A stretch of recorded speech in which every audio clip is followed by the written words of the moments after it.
श्रीचैतन्यमनोभीष्टं स्थापितं येन भूतले स्वयं रूप कदा मह्यं ददाति स्वपदान्तिकं। वन्देऽहं श्रीगुरो श्रीयुतापदकमलं श्रीगुरून् वैष्णवांश्च श्रीरूपं साग्रजातं सहगणा रघुनाथान्वितं तं सजीवं साद्वैतं सावधूतं परिजनसहितं कृष्णचैतन्यदेवं श्रीराधा कृष्णपदा सहगणा ललिता श्रीविशाखान्वितांश्च। हे कृष्ण करुणा सिंधु दीनबंधु जगत्पते गोपेश गोपिकान्त राधाकान्त नमोस्तुते। तप्त कांचन गौरांगी राधे वृंदावनेश्वरी वृषभानुसुते देवी प्रणमामि हरिप्रिये। वाञ्छाकल्पतरुभ्यश्च कृपा सिन्धुभ्य एव च पतितानां पावनेभ्यो वैष्णवेभ्यो नमो नमः। जय श्री कृष्ण चैतन्य प्रभु नित्यानंद श्री अद्वैत गदाधर श्रीवासादि गौरभक्तवृंद। हरे कृष्णा कृष्णा कृष्णा हरे हरे हरे राम राम राम हरे हरे। हरे कृष्णा। तो आप सबका स्वागत है आज के श्रीमद् भागवतम क्लास में। श्रीमद् भागवतम में भी हम एक विशिष्ट मोड़ पर है जहाँ पर भगवान श्री कृष्ण अपने किशोर लीला प्रारंभ कर रहे हैं। वास्तविक तौर पर देखा तो इनकी पौगंड अवस्था है, मतलब उम्र के 5 से 10 साल की आयु के बीच की उम्र है, लेकिन फिर भी इस उम्र में वे एक नवीन किशोर की भांति प्रतीत होते हैं। जैसे कोई किशोर बालक होता है, किशोर बालक की उम्र आमतौर पे 11 से लेकर 15 तक गिनी जाती है, उसे किशोर कहते हैं। तो भगवान श्री कृष्ण 7 या 8 साल की उम्र में ही किशोर की अवस्था में दिखाई पड़ते थे, मतलब इतने वो सुंदर प्रतीत होते थे। तो हमने पिछले हफ्ते सुना कि गोपिकाओं ने कात्यायनी माता की उपासना करके भगवान श्री कृष्ण को पति के रूप में चाहा, और इसके लिए भगवान ने उनके साथ पति के रूप में ही आदान प्रदान भी किया। उनके वस्त्र हरण लीला यही दर्शाती है कि भगवान ने उन्हें अपनी पत्नी के रूप में स्वीकार किया था, और साथ ही साथ गोपियों द्वारा उनकी सारी बातें मानना ये दर्शाता है कि गोपिकाओं ने भी उन्हें अपना पति स्वीकार किया था। अब ये जो प्रसंग था ये शरद ऋतु का प्रसंग था, और शरद ऋतु पूरा पश्चात होने के बाद फिर भगवान श्री कृष्ण अपने दैनंदिन लीलाओं में लग गए। बहुत सारी लीलाएं घटित हुई, लेकिन शुकदेव गोस्वामी शरद ऋतु के बाद डायरेक्टली ग्रीष्म ऋतु का वर्णन करते हैं। मतलब ऐसा समझ ले कि 4-5 महीने डायरेक्टली जम कर ले, क्योंकि वे चाहते थे कि वे गोपिकाओं और ब्राह्मण पत्नियों का जो प्रेम है कृष्ण के प्रति उसमें थोड़ा सा कंपैरिजन करें, जिससे परीक्षित महाराज को पता चले कि प्रेम का विभिन्न स्तर क्या होता है। तो वो दर्शाने हेतु शरद ऋतु के वर्णन के पश्चात, मतलब गोपिकाओं ने ठंडी में कात्यायनी देवी की पूजा की थी, अभी डायरेक्टली ग्रीष्म ऋतु में प्रसंग आता है कि भगवान श्री कृष्ण गोवर्धन के नजदीक एक जगह है जिसे भात्रोल कहते हैं, और इस जगह पर याज्ञिक पत्नियां अपने पति ब्राह्मण पतियों के साथ निवास करती थी। तो ये जो पत्नियां हैं ये वहां पर भगवान श्री कृष्ण के बारे में पहले से जान चुकी थी। वे जानती थी कि श्री कृष्ण ये साक्षात भगवान है, और साथ ही साथ ब्राह्मणों को भी जानकारी थी कि श्री कृष्ण पूरी तरह से भगवान है। अभी इनको इस बात का पता कैसे चला, इसका भी वर्णन भागवतम में दिया है कि ये जो पत्नियां हैं, ब्राह्मण पत्नियां, इनके घर पर हमेशा वृंदावन से कोई ना कोई फूल बेचने वाली, दूध दही बेचने वाली, या फिर जंगल में से कोई फल बेचने वाली आया करती थी। तो जब भी कोई वृंदावन से आया करता था तो ये ब्राह्मण पत्नियां जब उनसे कुछ लेन देन करती थी तो सारी की सारी जो वृंदावन की स्त्रियां होती थी हमेशा कृष्ण के बारे में बात करती थी। और जब कृष्ण के बारे में बात किया करती थी तो ये स्वाभाविक है कि ये जो ब्राह्मण पत्नियां हैं कृष्ण के सुंदर वर्णन की तरफ आकर्षित हो गई। तो ये जो आकर्षण है केवल सुनने मात्र से निर्माण हो गया। तो सभी को ब्राह्मण पत्नियों के मन में हमेशा ये इच्छा रहती थी कि काश कब हम भगवान श्री कृष्ण से मिल सके, उन्हें देख सके। जितना उनके बारे में सुना है क्या हमें उनका भी दर्शन हो पाएगा, इस चिंतन में हमेशा रहा करते थे। और केवल इसी चिंतन से वे इतनी शुद्ध हो गई कि उनकी तुलना शुभदेव गोस्वामी गोपिकाओं के साथ करते हैं। तो अभी हम देखेंगे पूरी तरह से कैसा क्या था ब्राह्मण पत्नियों में कि जिस कारण उनकी तुलना गोपिकाओं के साथ की जाती है। तो प्रसंग ऐसा है कि एक बार भगवान श्री कृष्ण अपने भाई बलराम के साथ जंगल में घूमने के, मतलब हमेशा की तरह गैया चराने गए थे। और इस दिन कृष्ण, बलराम तथा ग्वाल बाल बहुत दूर तक चले आए थे। उनका जो डब्बा था, टिफिन जो था, जो उनकी माताओं ने उनको दिया था, वो पहले ही खत्म हो चुका था। और क्योंकि बहुत दूर तक प्रवास किया था इसलिए सभी को बहुत भूख लगी थी। तो जो कृष्ण के मित्र सखा है उन्होंने कृष्ण और बलराम की तरफ देखा और कृष्ण बलराम से कहा कि हे कृष्ण, तुम सभी असुरों को मारने में निपुण हो, तो क्या तुम हमारी ये भूख नाम का असुर को मार सकते हो? इसके लिए कुछ प्रयोजन करो, इंतजाम करो। तो वे कहते हैं, ग्वाल बालों ने कहा, हे महाबाहु राम, हे दुष्ट दलन कृष्ण, हम सब भूख से त्रस्त हैं, इसके लिए आपको कुछ करना चाहिए। तो विश्वाचंद्र ठाकुर कहते हैं कि इस प्रसंग में जो ग्वाल बाल है एक प्रकार से अट्टहास करते हैं या फिर एक परिहास करते हैं कृष्ण बलराम के साथ। ये दर्शाने का बात करते हैं कि श्री कृष्ण जो है बहुत बड़े बड़े असुर को मारते हैं, लेकिन आज जिस असुर को हम मारने की बात कर रहे हैं, देखते कृष्ण कुछ कर सकते हैं क्या? और इसलिए वे कहते हैं कि हे महाबाहु राम, राम राम महाबाहु, मतलब हे बलराम जी आप बड़े पराक्रमी हैं, वीर हैं। और कृष्ण को भी कहते हैं आप दुष्टों के दमन करने वाले हो, तो क्या आप हमारा भूख नामक राक्षस, क्या इसका दमन कर सकते हो? क्या तुम में इतनी शक्ति है कि तुम हमारी भूख नामक प्रवृत्ति को, दुष्टता को खत्म कर सकते हो? तो एक प्रकार से परिहास के तौर पर उन्होंने बात की थी, क्योंकि वे जानते थे कि ऐसे घने जंगल में जहाँ पर आमतौर पर हम देखते हैं कि गर्मी के सीजन में पेड़ों पर पत्ते भी नहीं रहते, तो फल बहुत कम दिखाई देते हैं। और आम के जैसे पेड़ जो है ये जंगल में, घने जंगल में बहुत कम होते हैं।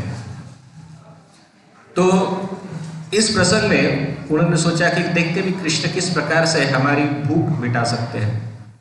विश्वचंद्र ठाकुर एक और चीज कहते हैं कि कृष्ण के जो सखा है उनको अपनी भूख की पड़ी नहीं थी। वे ये सोच रहे थे कि कृष्ण बलराम भी हमारी तरह बहुत देर से घूम रहे हैं और जैसे हमको भूख लगी है वैसे कृष्ण बलराम को भी भूख लगी होगी।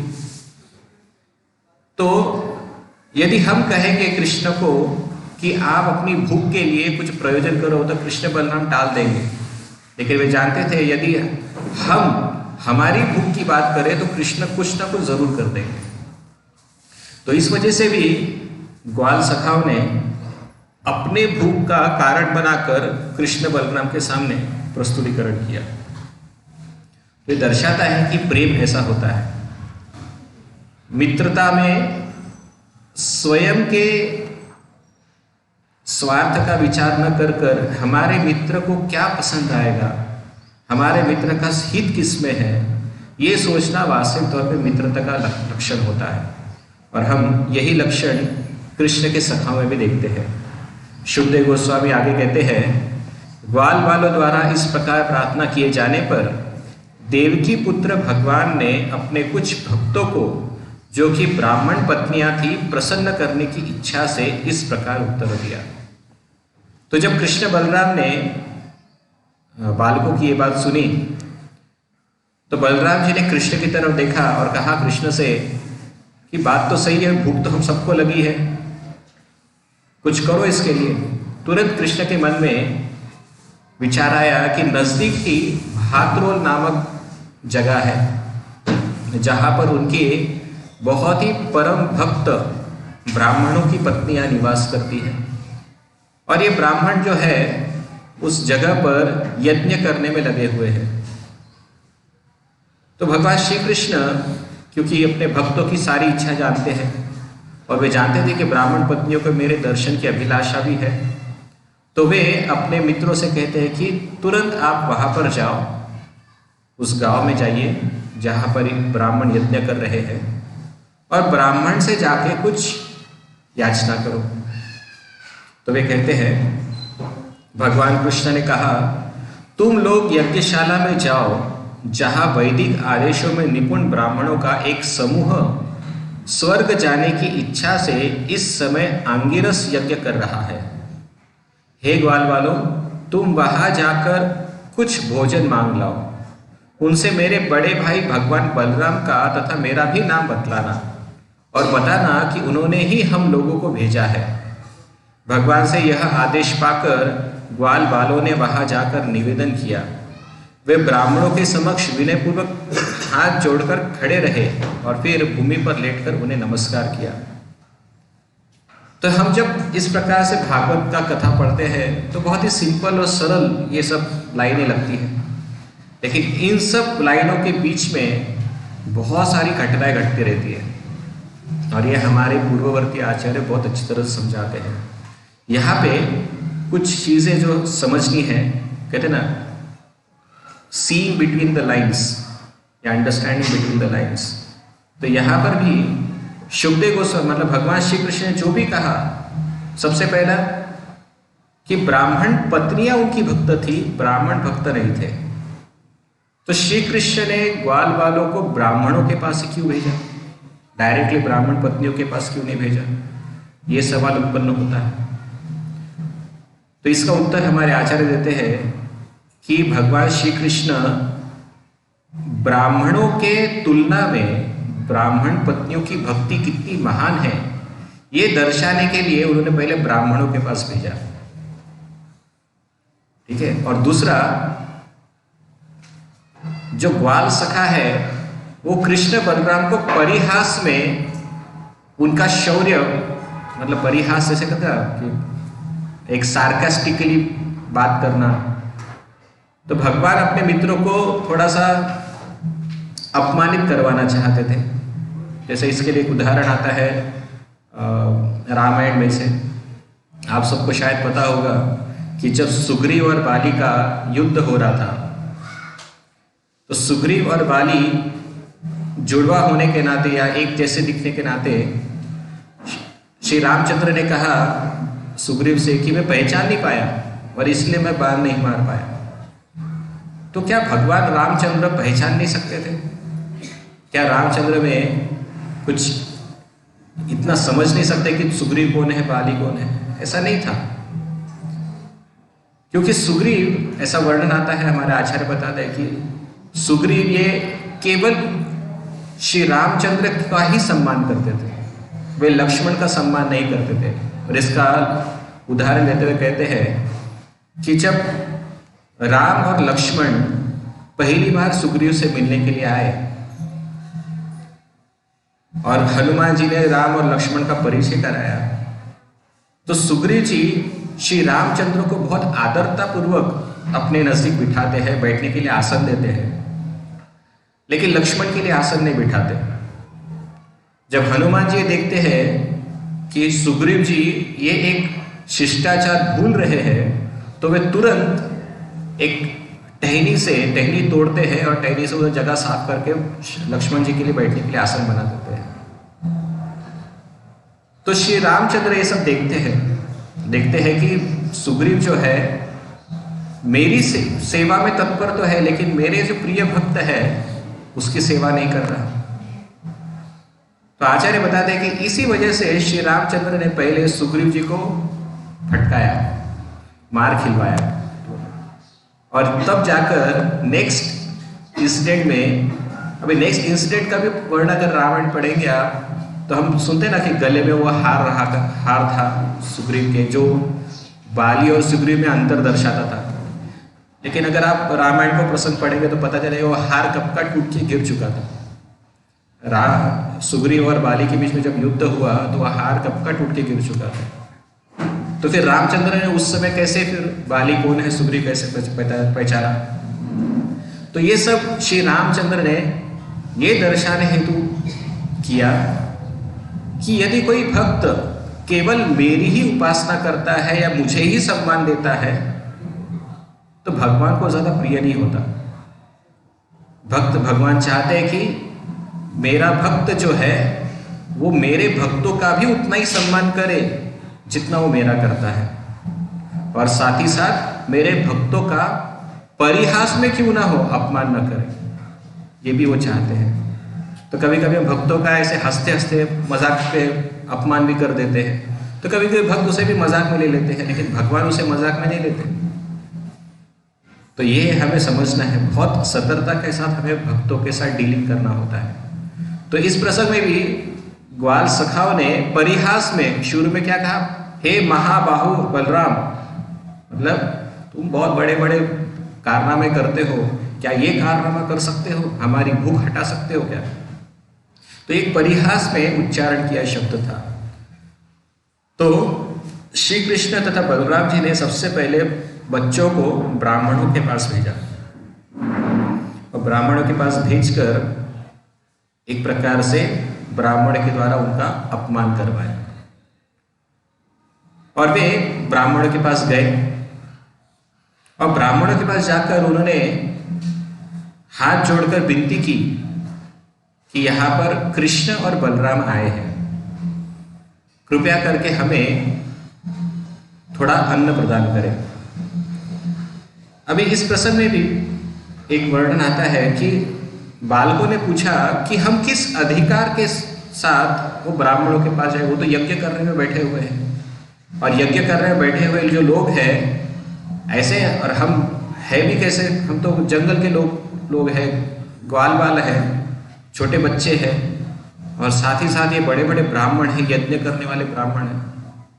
तो आमतौर पर हम देखते हैं कि यदि कोई बड़े लोग कुछ कार्य कर रहे हैं तो छोटे बच्चे मस्ती करते हुए आए तो उनकी तरफ ध्यान नहीं देते। और दूसरा ये कि किस अधिकार से हम याचना कर सकते हैं। यदि आपको शायद याद हो, पुराने ज़माने में जब भी कहीं ब्राह्मण, जब भी कोई भिक्षा मांगी जाती थी तो किसी के नाम पे मांगी जाती थी, जैसे भगवान के नाम पे दे दे, सुनते ना हम लोग, भगवान के नाम पे दे दो, मतलब किसी का नाम लेकर भिक्षा की याचना की जाती थी।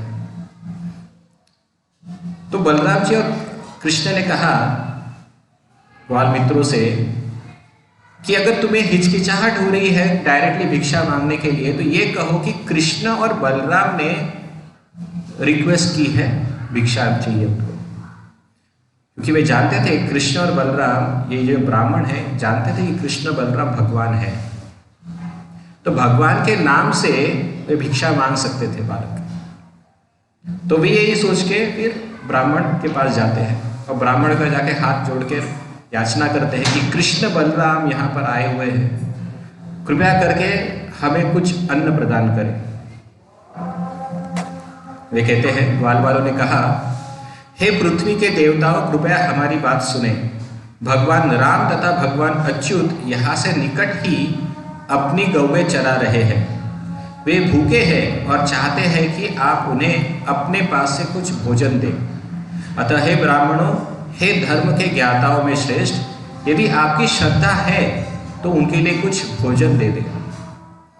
तो यहाँ पर भी बच्चों ने जैसा कृष्ण और बलराम ने कहा था उसी प्रकार से यहाँ पर बच्चों ने किया। लेकिन जब उन्होंने कृष्ण बलराम का नाम लेकर याचना की तो इन ब्राह्मणों ने उनकी तरफ ध्यान ही नहीं दिया, मतलब अनदेखा कर दिया। फिर कृष्ण बलराम सोचते कि शायद नाम लेकर कुछ नहीं होगा, लेकिन अगर कोई कहे कि कोई व्यक्ति भूखा है और ऐसे भूखे व्यक्ति को कुछ अन्न प्रदान करो तो ज़्यादा इम्पोर्टेंट बन जाता है। तो इसलिए बच्चे आगे कहते हैं वे भूखे हैं और चाहते हैं कि आप उन्हें अपने पास का कुछ भोजन दे दें। तो ये हायर इमरजेंसी है, किसी से भोजन मांगना या दूसरा ये कहना कि वो कोई व्यक्ति की कुछ दिनों से भूखा है, कृपया कुछ खाने को दे दो। तो दोनों में अंतर है। कभी आपने भी देखा हो कुछ भिखारी लोग होते हैं, अगर कोई सिर्फ ये कहे कि भूख लगी है, मतलब कुछ पैसा दे दो, तो हम कभी कभी टाल देंगे। लेकिन अगर कोई कहे कि अरे 3 दिन से कुछ खाना नहीं खाया है, भूख लगी है, कुछ दे दो, तो कभी कभी हृदय द्रवित होकर हम कुछ दे देते हैं। तो उसी प्रकार से बच्चों ने शुरू में कृष्ण बलराम का नाम लेकर भिक्षा मांगी, लेकिन ब्राह्मणों ने देखा ही नहीं उनकी तरफ। फिर बाद में उन्होंने सोचा कि ब्राह्मण ऐसे नहीं सुनेंगे, तो फिर उन्होंने कहा कृष्ण बलराम भूखे हैं, कुछ अन्न दे दो। तो इतना सुनने के बाद भी ब्राह्मणों ने उनकी तरफ अनदेखा कर दिया। फिर इतनी प्रकार से अपमानित होने के बाद बच्चों ने बाद में गुस्से में आकर सार्कास्टिक मतलब परिहास रूप में कुछ वचन कहे। वे कहे, अतः हे ब्राह्मणों, हे धर्म के ज्ञाताओं में श्रेष्ठ। अभी ये जो शब्द है एक प्रकार का टोला मारना होता है उसको, मतलब ये बताने के लिए कि आप धर्म के ज्ञाताओं में श्रेष्ठ है और इतना जानने होने के बावजूद भी आप ये समझ नहीं पा रहे कि आपको दान देना चाहिए। यदि आपकी श्रद्धा है तो उनके लिए कुछ भोजन दो। मतलब ये भी कह दिया कि आप श्रद्धाहीन हैं। कहा ना यहाँ पे, यदि आपकी श्रद्धा है तो, मतलब इन वन से सुनने कहा कि आपकी, मुझे नहीं लगता आप में श्रद्धा है भगवान बलराम और कृष्ण के प्रति। तो इस प्रकार से परिहास रूप में उन्होंने टाल दिया। उसके बाद वे कहते हैं, हे शुद्धतम ब्राह्मणों, यज्ञकर्ता की दीक्षा तथा वास्तविक पशु यज्ञ के मध्य की अवधि को छोड़कर तथा सौत्रामणि के अतिरिक्त अन्य यज्ञों में दीक्षित व्यक्ति के लिए भी भोजन करना दूषित नहीं है।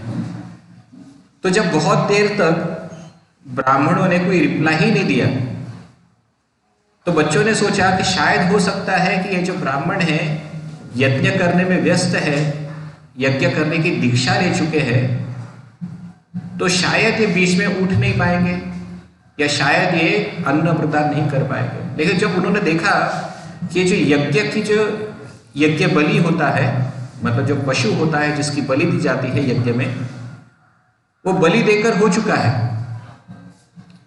तो वो देखने के पश्चात बच्चों ने फिर बताया कि देखो, हमें भी यज्ञ का ज्ञान है।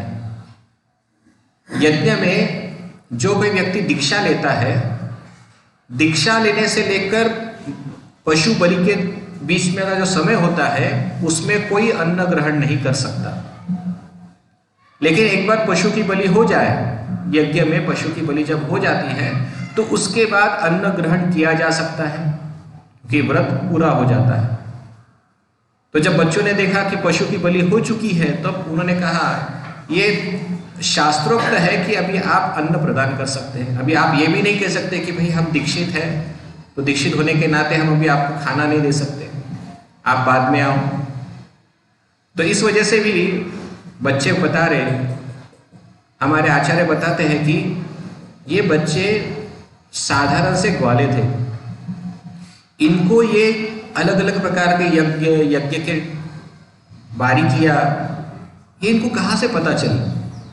तो आचार्य बताते हैं कि भक्ति की वैशिष्टता ये है कि जो कोई व्यक्ति भगवान की भक्ति करता है उसके हृदय में सभी ज्ञान अपने आप स्फुरित हो जाता है, उनको अलग से शास्त्र अध्ययन करने की आवश्यकता नहीं पड़ती।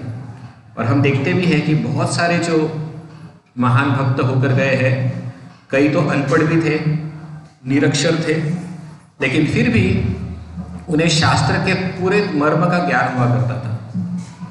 उसी प्रकार से छोटे ग्वाल बच्चों को यज्ञ के बारीकियों का भी सारा ज्ञान था।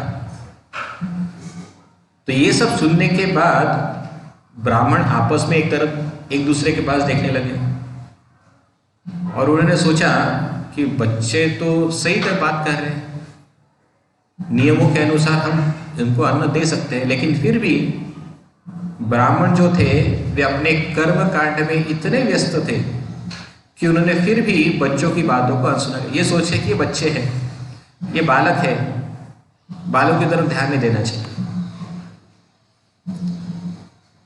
तो जब शुकदेव गोस्वामी इस प्रकार से बात कर रहे तो शुकदेव गोस्वामी भी चिढ़ गए थे। 2 से लेकर 2 या 3 श्लोकों में शुकदेव गोस्वामी इन ब्राह्मणों की ऐसी निर्भत्सना करते हैं, जैसे ऐसा लगता है कि मानो सबसे ज्यादा गुस्सा शुकदेव गोस्वामी को आया हो। ये प्रसंग सुनकर वे कहते हैं, ब्राह्मणों ने पूर्ण पुरुषोत्तम भगवान की ओर से किए गए इस निवेदन को सुना, फिर भी उन्होंने इसको अनसुना कर दिया। दरअसल वे क्षुद्र भावना से क्रोधित थे और विस्तृत कर्मकांड में लगे थे। यद्यपि वैदिक ज्ञान में अपने को बड़ा चढ़ा मान रहे थे, किंतु वास्तव में वे अनुभवहीन मूर्ख थे। ये शब्द शुकदेव गोस्वामी के हैं। विश्व चक्रवर्ती ठाकुर कहते हैं कि शुकदेव गोस्वामी इतना गुस्सा हो गए उनकी बातों पर, मतलब उन ब्राह्मणों के ऊपर। वे कह रहे हैं कि एक क्षुद्र मानसिकता लेकर यज्ञ कर रहे थे। कौन सी क्षुद्र मानसिकता? यज्ञ करने का उनका उद्देश्य था स्वर्गलोक जाने की इच्छा, भौतिक सुख की कामना, जिसे शुकदेव गोस्वामी क्षुद्र मानसिकता कहते हैं। और इतना ही नहीं, ब्राह्मणों को आमतौर पर वैदिक ज्ञान का मर्म पता होना चाहिए, जो है भगवान कृष्ण को संतुष्ट करना। यज्ञार्थात् कर्मणो अन्यत्र लोकोयम कर्म बंधना। जो व्यक्ति यज्ञ करता है लेकिन जिससे भगवान विष्णु संतुष्ट नहीं होते, ऐसा यज्ञ कोई काम का नहीं, क्योंकि यज्ञ का उद्देश्य ही है विष्णु को संतुष्ट करना। और यहाँ पे भगवान विष्णु स्वयं आए हैं और क्या कहते हैं, अन्न का दान मांग रहे, भिक्षा मांग रहे हैं। लेकिन फिर भी ये ब्राह्मण ऐसे थे जो ज्ञान होने के बावजूद भी अपने मिथ्या अहंकार के कारण ग्वाल वालों की बातें अनसुनी कर दी। तो इस वजह से वे कहते हैं वे अनुभवहीन मूर्ख थे। यद्यपि यज्ञ करने की सारी सामग्री, स्थान, समय, विशेष सामग्री, मंत्र, अनुष्ठान, पुरोहित, अग्नि, देवता, यजमान, हवि तथा अभी तक के देखे गए लाभकारी परिणाम, ये सभी भगवान के ऐश्वर्य के विविध पक्ष है, किंतु ब्राह्मणों ने अपनी विकृत बुद्धि के कारण भगवान कृष्ण को सामान्य व्यक्ति के रूप में देखा। वे यह नहीं समझ पाए कि वे परब्रह्म हैं, साक्षात भगवान हैं, जिन्हें भौतिक इंद्रियां सामान्य रूप से अनुभव नहीं कर पाती। अतः मर्त्य शरीर से अपनी झूठी पहचान करने से मोहित उन सबों ने भगवान के प्रति उचित सम्मान प्रदर्शित नहीं किया। तो ये सब शुकदेव गोस्वामी के वचन हैं और हम इसमें से कई ऐसे शब्द ढूंढ सकते हैं जो दर्शाते हैं कि शुकदेव गोस्वामी क्रोधित थे। मूर्ख कहना, बाद में अनुभवहीन कहना, क्षुद्र मानसिकता, ये जो शब्द है ये दर्शाता है कि उनका गुस्सा प्रकट हो रहा है। तो अपेक्षा क्या है ब्राह्मणों से? अभी आप ही बताइए, ब्राह्मणों से क्या अपेक्षा होती है हमें?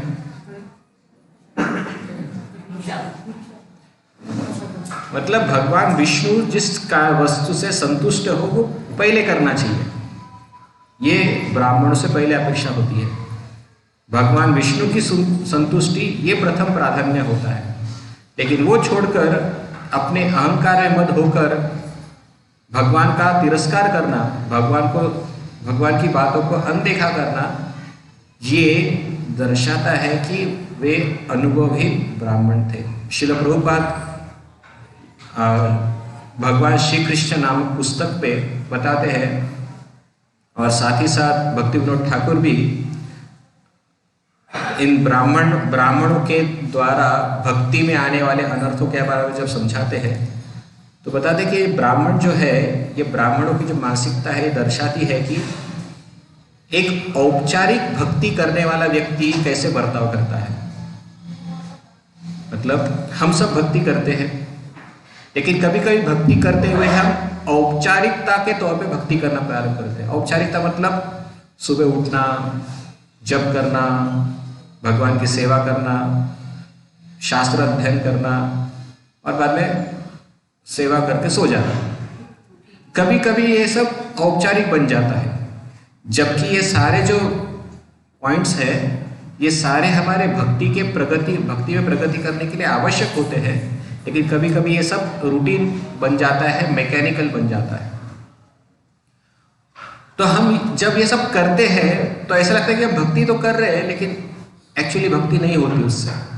ये एक रूटीन मैकेनिज्म बन जाता है, यंत्रवत कार्य हो जाता है।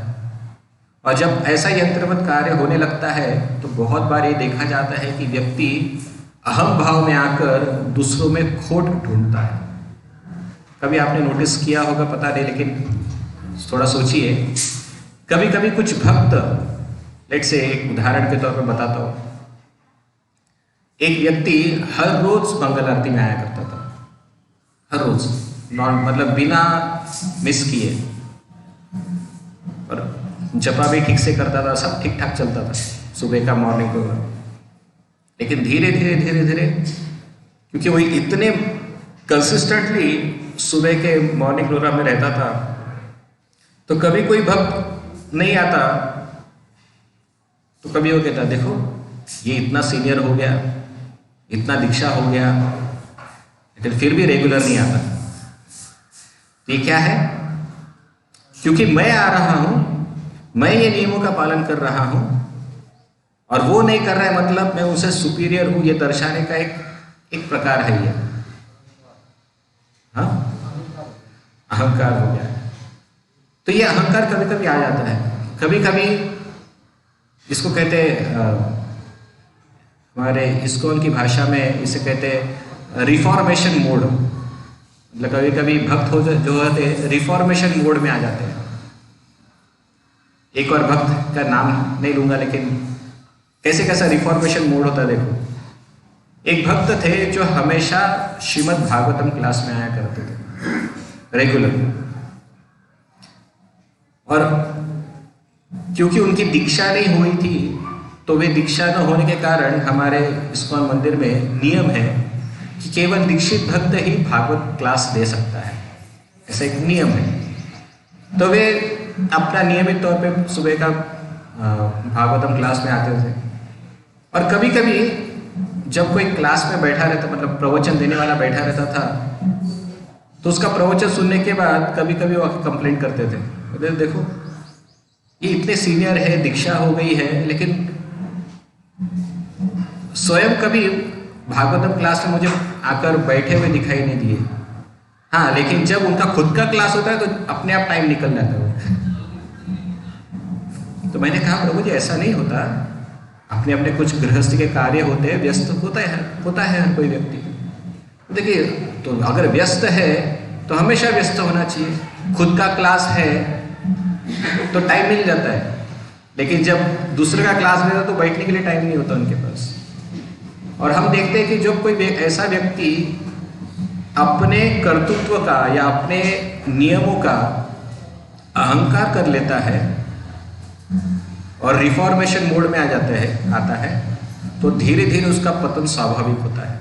और हम देखा भी कि वो व्यक्ति धीरे धीरे इतना भक्तों में दोष ढूंढना प्रारंभ कर दिया उसने कि आगे चल के वो भक्ति से ही बाहर हो गया। अभी तो दिखता ही नहीं कभी मंदिर में। गुरुजी कभी ऐसा होता है, हम जब बहुत ज्यादा रिचुअल्स मानने लगते हैं, ये सब एक नियम जैसा बना लेते हैं रिचुअल मानते, तो हमारी भक्ति नेचुरली कमी हो जाती है। हम रिचुअल में करने लगते हैं, कौन से भगवान में चंदन लगाना है, कौन से भगवान में फूल लगाना है, और किनको अग्नि चढ़ाना, किनको बेलपत्र चढ़ानी है, बस इसी में खो जाते हैं रिचुअल्स में। तो वो हमारी जो अंदर की भक्ति है वो खत्म हो जाती है।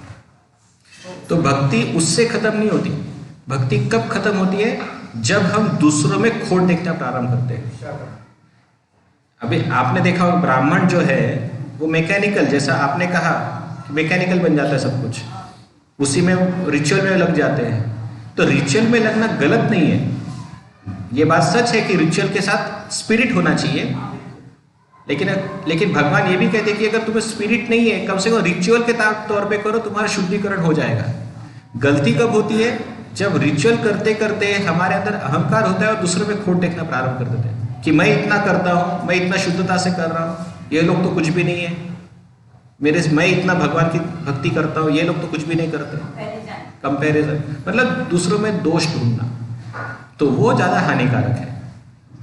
तो हो सकता है कि प्रेजेंटली हमारे हृदय में भक्ति का भाव न हो और हम कुछ मैकेनिकली रिचुअलिस्टिकली जब भी करते हो तो वो चलेगा, मतलब चलेगा इन द सेंस कि कुछ न करने से बेहतर है।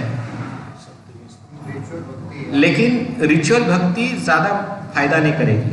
हाँ, लेकिन उसके साथ ये हम रिचुअल जो कर रहे हैं, इसके साथ साथ अगर हम किसी के अंदर दोष देखना प्रारंभ करते हैं तो फिर वो हमारे भक्ति के लिए बाधा नहीं है, नष्ट कर देती है भक्ति के बारे में। तो ये हम ब्राह्मणों के जीवन से हम देख सकते हैं। हाँ प्रभु,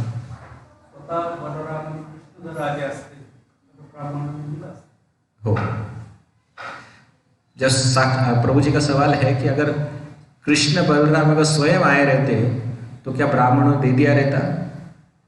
मेरे ख्याल से हाँ, क्योंकि वे जानते हैं कि कृष्ण बलराम साक्षात भगवान है। ब्राह्मण को ज्ञान है, प्रभुपाद भी तात्पर्य बताते हैं कि ब्राह्मणों को मालूम था कि कृष्ण बलराम साक्षात भगवान है।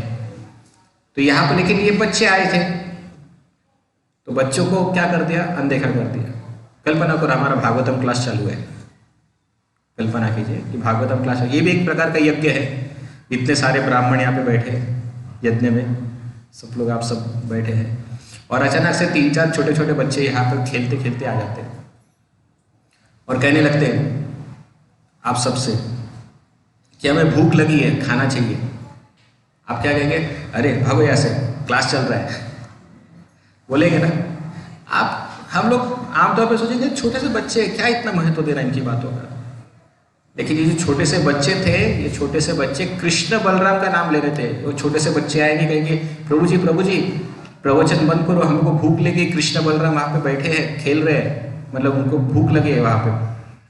तो अगर हम उस समय भी सोचते अरे कृष्ण बलराम आए हैं तो चलो जाना चाहिए वहाँ पर, लेकिन जाने का बदले छोड़ के सोचेंगे नहीं, यहाँ पे बैठते हैं और यहाँ पे हम यज्ञ करते हैं। तो यज्ञ करने का मुख्य उद्देश्य भगवान को प्रसन्न करना। जैसे उदाहरण के लिए मंदिर में ऑफरिंग चल रही है, आरती हो रही है और कोई महत्वपूर्ण गेस्ट आ रहा है, मंदिर में एंट्री किया और आसपास कोई है नहीं उनका स्वागत करने के लिए। तो नियम कहता है कि पुजारी को ऑफरिंग करना बंद कर देना चाहिए और पहले गेस्ट का स्वागत करना चाहिए और गेस्ट को संतुष्ट करके उसे आसनस्थ कर फिर वापस ऑल्टर में जाकर भगवान की आरती करनी चाहिए। ये सिद्धांत है। तो उसी प्रकार से यहाँ पर देखते कि भगवान तो छोड़ो, भगवान के भक्त का स्वागत होना चाहिए था, जो ब्राह्मणों ने नहीं किया। कृष्ण बलराम का नाम लेकर कुछ बच्चे आए लेकिन उनका भी अस्वीकार कर लिया गया, ये सोचकर कि ये बच्चे हैं। तो ये गलत बात थी और हमें भी ध्यान रखना चाहिए कि भगवान और भगवान के भक्त दोनों का ही उचित सम्मान करना अनिवार्य है। यदि कोई सोचता है कि मैं केवल भगवान का ही सम्मान करूंगा, भक्तों का नहीं करूंगा, तो वो भी गलत है। ठीक है, इस प्रसंग से आपने वर्ड का या उनका ऐसे भक्तों का रिफॉर्मेशन वर्ड, हाँ, रिफॉर्म तो अच्छा शब्द है, वो सुधार है।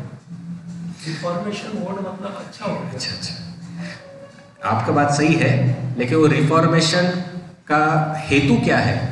ये दर्शाना कि मैं तुमसे बेहतर हूँ। देखो मैं रोज मंगल आरती में आता हूँ, तुम नहीं आते, प्रभु जी आपको आना चाहिए, मैं आता हूँ ना तो तुम भी आओ। तो पीछे जो बैकग्राउंड होता है, क्या फीलिंग के साथ, क्या इमोशंस के साथ वो बोला जा रहा है। तो रिफॉर्मेशन मोड अच्छा है, मतलब, लेकिन उसमें ह्यूमिलिटी होनी चाहिए। लेकिन बहुत बार देखा जाता है या अनुभव भी किया जाता है, आप भी देखेंगे, केवल इसको में नहीं, कहीं पर भी देखिए, कहीं पर भी देखिए, यदि कोई व्यक्ति किसी चीज़ में एक्सपर्ट है तो उसका थोड़ा अहंकार हो जाता है और दूसरे में खोट चल करना पड़ा। जैसे उदाहरण के लिए लेट से कोई माता जी है जो बहुत सुंदर प्रसाद बनाती है, खाना पकाती है, तो उनके पास कोई स्किल है तो उसका कभी कभी गर्व हो जाता है, तो दूसरा कोई करता रहेगा, अरे ऐसा नहीं करने का, वैसा किया करो, तो होता है कभी कभी। मतलब ये एक उदाहरण है। तो कभी कभी ये जो टेंडेंसी है ना दूसरे के ऊपर डिक्टेशन करने की, रिफॉर्म करने की, I know better than you, ये जो टेंडेंसी है ना, ये भक्ति में बहुत हानिकारक है। आगे, जब वे ब्राह्मण हाँ या ना में भी उत्तर नहीं दे पाए तो हे परंतप परीक्षित, सारे ग्वाल बाल निराश होकर कृष्ण तथा राम के पास लौट आए और उनको यह बात बतलाई। यहाँ पर भी ये जो परंतप शब्द है, परंतप शब्द का मतलब जो शत्रुओं को संतप्त करता है उसे परंतप कहते हैं। तो हमारे आचार्य कहते हैं कि शुकदेव गोस्वामी जानबूझकर परीक्षित महाराज को परंतप शब्द से उच्चारण मतलब संबोधित कर रहे हैं, क्योंकि शुकदेव गोस्वामी के अंदर क्रोध देखकर परीक्षित महाराज भी क्रोधित हो गए। और एक प्रकार से शुकदेव गोस्वामी ने कहा परीक्षित महाराज से, हे परीक्षित, अगर तुम भी वहां पर होते ना, वो ब्राह्मण को दंडित करते ही करते। आमतौर पर क्षत्रिय राजा ब्राह्मण को दंडित नहीं करता, लेकिन शुकदेव गोस्वामी कह रहे, हे परीक्षित, अगर तुम उस जगह पर होते तो तुमने ये देखा नहीं था वो ब्राह्मण है या कौन है, तुमने दंडित कर दिया रहता उनको। तो ऐसा ये परंतप का भाव आता है। हाँ? हाँ, लेकिन वो अलग केस में था।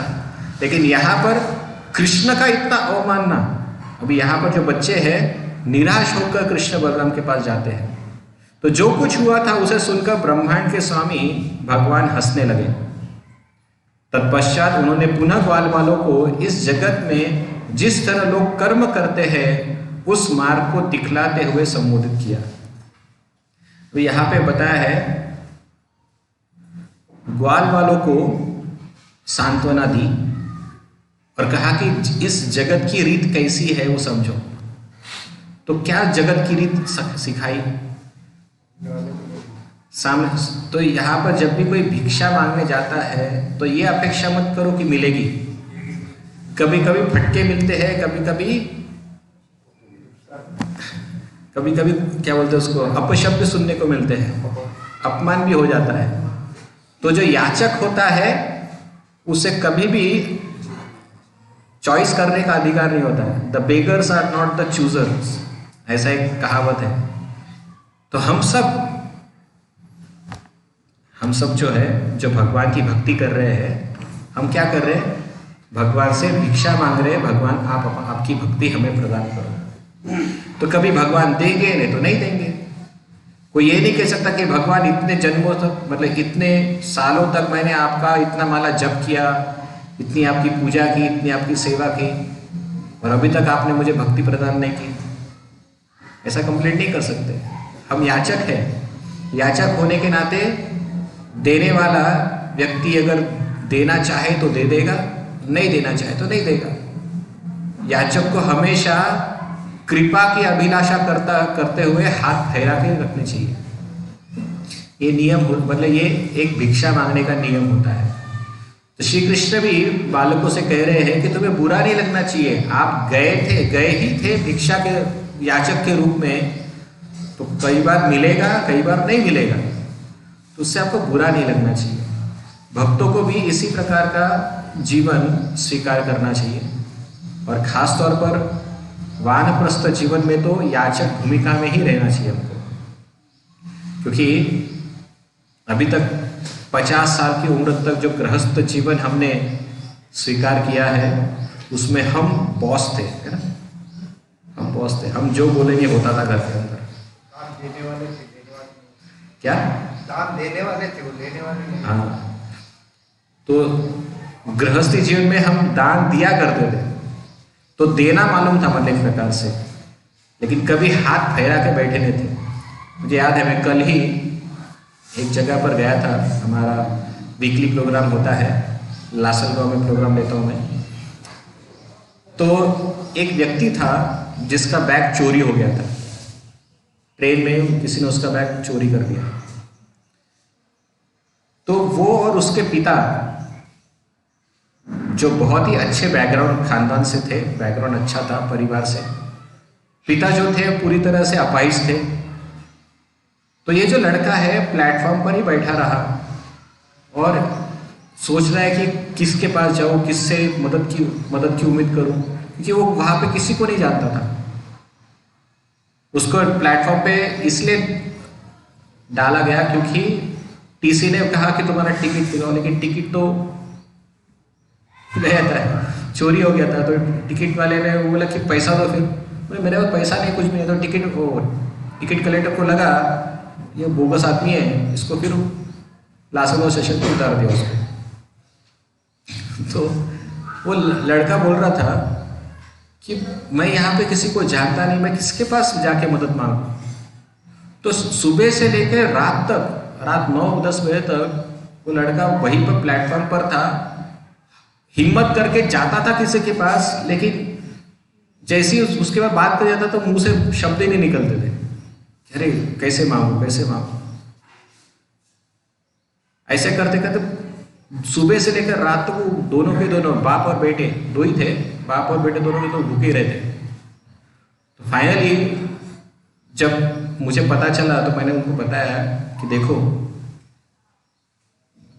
ये जो हृदय के अंदर ये प्रकार के विचार है, किसी से कैसे मांगू, ये भाव अच्छा है।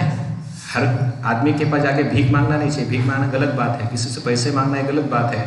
लेकिन जब आपको पता है कि अभी आवश्यकता है, तो हृदय के अंदर जो अहंकार है ना कि मैं किसी से कैसे कुछ मांग सकता हूँ, ये भी एक अहंकार है।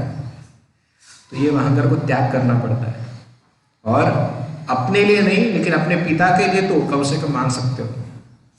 तो ये अहंकार त्यागो और भिक्षा मांगो, याचना करो कि 5 रुपए 10 रुपए की मदद करो। और जब कोई धुतकार भी दे तो चुपचाप उसे नम्रता से स्वीकार करो। आमतौर पर लोग ऐसे क्यों नहीं मांग सकते कि वो अहंकार जो होता है ना, आज तक मैंने किसी के सामने हाथ नहीं फैला है। लेकिन भगवान की सृष्टि ऐसी है कि हर एक को लाइन पे लाती है। गुरुजी हम तो एक तरह से देखा जाए हम लोग भी सब भिखारी हैं, क्योंकि हम प्रकृति के हर चीज से, भगवान के बनाए हर चीज के सामने हाथ मिलाते हैं। सूर्य से मांगते हैं, पेड़ पौधे से मांगते ही हैं, मतलब हम भी तो भिखारी हैं। हाँ, लेकिन आपने जो कहा ये ज्ञान होना चाहिए, लेकिन जिनको ये ज्ञान नहीं है वो क्या होता है, अहंकार होता है। मैंने आज तक किसी के सामने हाथ नहीं फैलाया तो मैं किसके साथ क्यों हाथ फैलाऊं। तो ये ज्ञान न होने के कारण व्यक्ति अहंकार में होता है और किसी के सामने भिक्षा नहीं मांगता। लेकिन इसीलिए हमें कम से कम रिटायरमेंट की अवस्था में, वानप्रस्थ जीवन में भिक्षा मांगने की प्रवृत्ति का स्वीकार करना चाहिए, क्योंकि ये नियम ही है हमारे चारों वर्णों का, 4 आश्रमों का, कि वानप्रस्थ जीवन में भिक्षा मांगकर जीना चाहिए रहता है। हाँ, क्योंकि क्यों कहा मैंने, क्योंकि गृहस्थी जीवन में हमेशा हमने दिया है, देने के कारण क्या होता है, अहंकार निर्माण होता है। तो किसी के सामने हाथ कैसे फैलाऊं, ये भाव गृहस्थी जीवन में बहुत ज्यादा होता है। वानप्रस्थ में आते आते व्यक्ति को ये भाव त्यागना होता है विनम्रता के लिए। इसलिए जो मिल जाए चुपचाप खा लो। ये मत बोलो कि अरे इसमें नमक कम है, ये गर्म नहीं है, ठंडा है, ये बासी है, ये सुबह का है, ये रात का है। जो मिल जाता है चुपचाप स्वीकार कर लो। यही वानप्रस्थ जीवन का धर्म भी है। इससे नम्रता बढ़ती है। और अगर आप स्वयं होकर इस विनम्रता को स्वीकार नहीं करेंगे तो प्रकृति तुमको स्वीकार करने को बाध्य भी करेगी। ठीक है, और इसके आगे बोलने की आवश्यकता नहीं, आप सबको पता है। फिर आगे शिव भगवान ने कहा, ब्राह्मण पत्नियों से कहो कि मैं संकर्षण समेत यहाँ आया हूँ, वे अवश्य ही तुम्हें जितना भोजन चाहोगे उतना देगी, क्योंकि वे मेरे प्रति अत्यंत स्नेहमयी है और वे अपनी बुद्धि से मुझ में ही निवास करती है। तो अभी ये सेकंड टाइम है बच्चों को बताया जा रहा है, कृष्ण बता रहे हैं कि अभी तुम फिर से जाओ, अभी इस समय ब्राह्मण पत्नियों के पास जाओ। अभी बच्चे एक दूसरे की तरफ देखने लग गए। पहली बार कहा था ब्राह्मणों के पास जाओ, अपमान खा के वापस आना पड़ा। अब कह रहे हैं कि ब्राह्मण पत्नियों के पास जाओ, अभी वापस वहां पे अपमान हो गया तो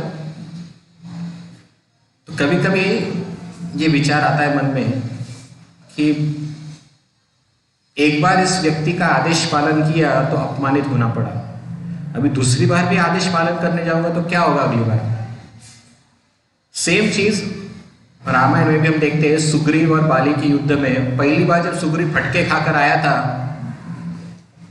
तो श्री रामचंद्र ने कहा तुम अभी दूसरी बार जाओ, तो सुग्रीव जाने को तैयार नहीं था। बोले कि पता नहीं अभी इस बार बस जिंदा लौटूंगा या नहीं पता नहीं, अगर आप भी इस बार भी मुझे पहचान नहीं पाए तो मैं तो मर गया वहां पर। लेकिन हमारे आचार्य बताते हैं कि जो भगवान में श्रद्धा रखता है, चाहे आगे कुछ भी हो, भगवान के आदेश का पालन करना ये भक्त का कर्तव्य होता है। चाहे भगवान की भक्ति करने के बाद कभी कभी हम देखते हैं कि भक्त के जीवन में बहुत अड़चने आती है, तो ये अड़चने जो है ये देखकर भक्त को लगता है कि अरे मैं भक्ति करूं या नहीं करूं, या भगवान को समर्पित हो या नहीं हो। लेकिन फिर भी भक्त को समर्पण दिखाना चाहिए, होना चाहिए, और फिर से भगवान की कृपा की अपेक्षा करनी चाहिए। तो यहाँ पर भी ग्वाल वालों के बर्ताव से हमको समझना है कि पहली बार कृष्ण की बात मानकर जब वो याचना करने गए तो अपमानित लौटना पड़ा, और उनको दूसरी बार भेजा जा रहा है।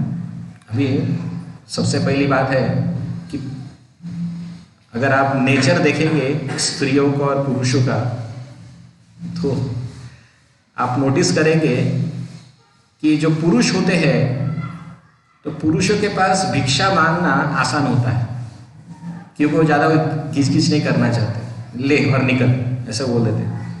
लेकिन कभी माता जी के पास जाके भिक्षा मांगेगा तो क्या होता है, बहुत बार अपेक्षा नहीं होती मिलेगा मिलेगा नहीं मिलेगा, आमतौर पर नहीं मिलता मोस्टली भोजन मिले नहीं।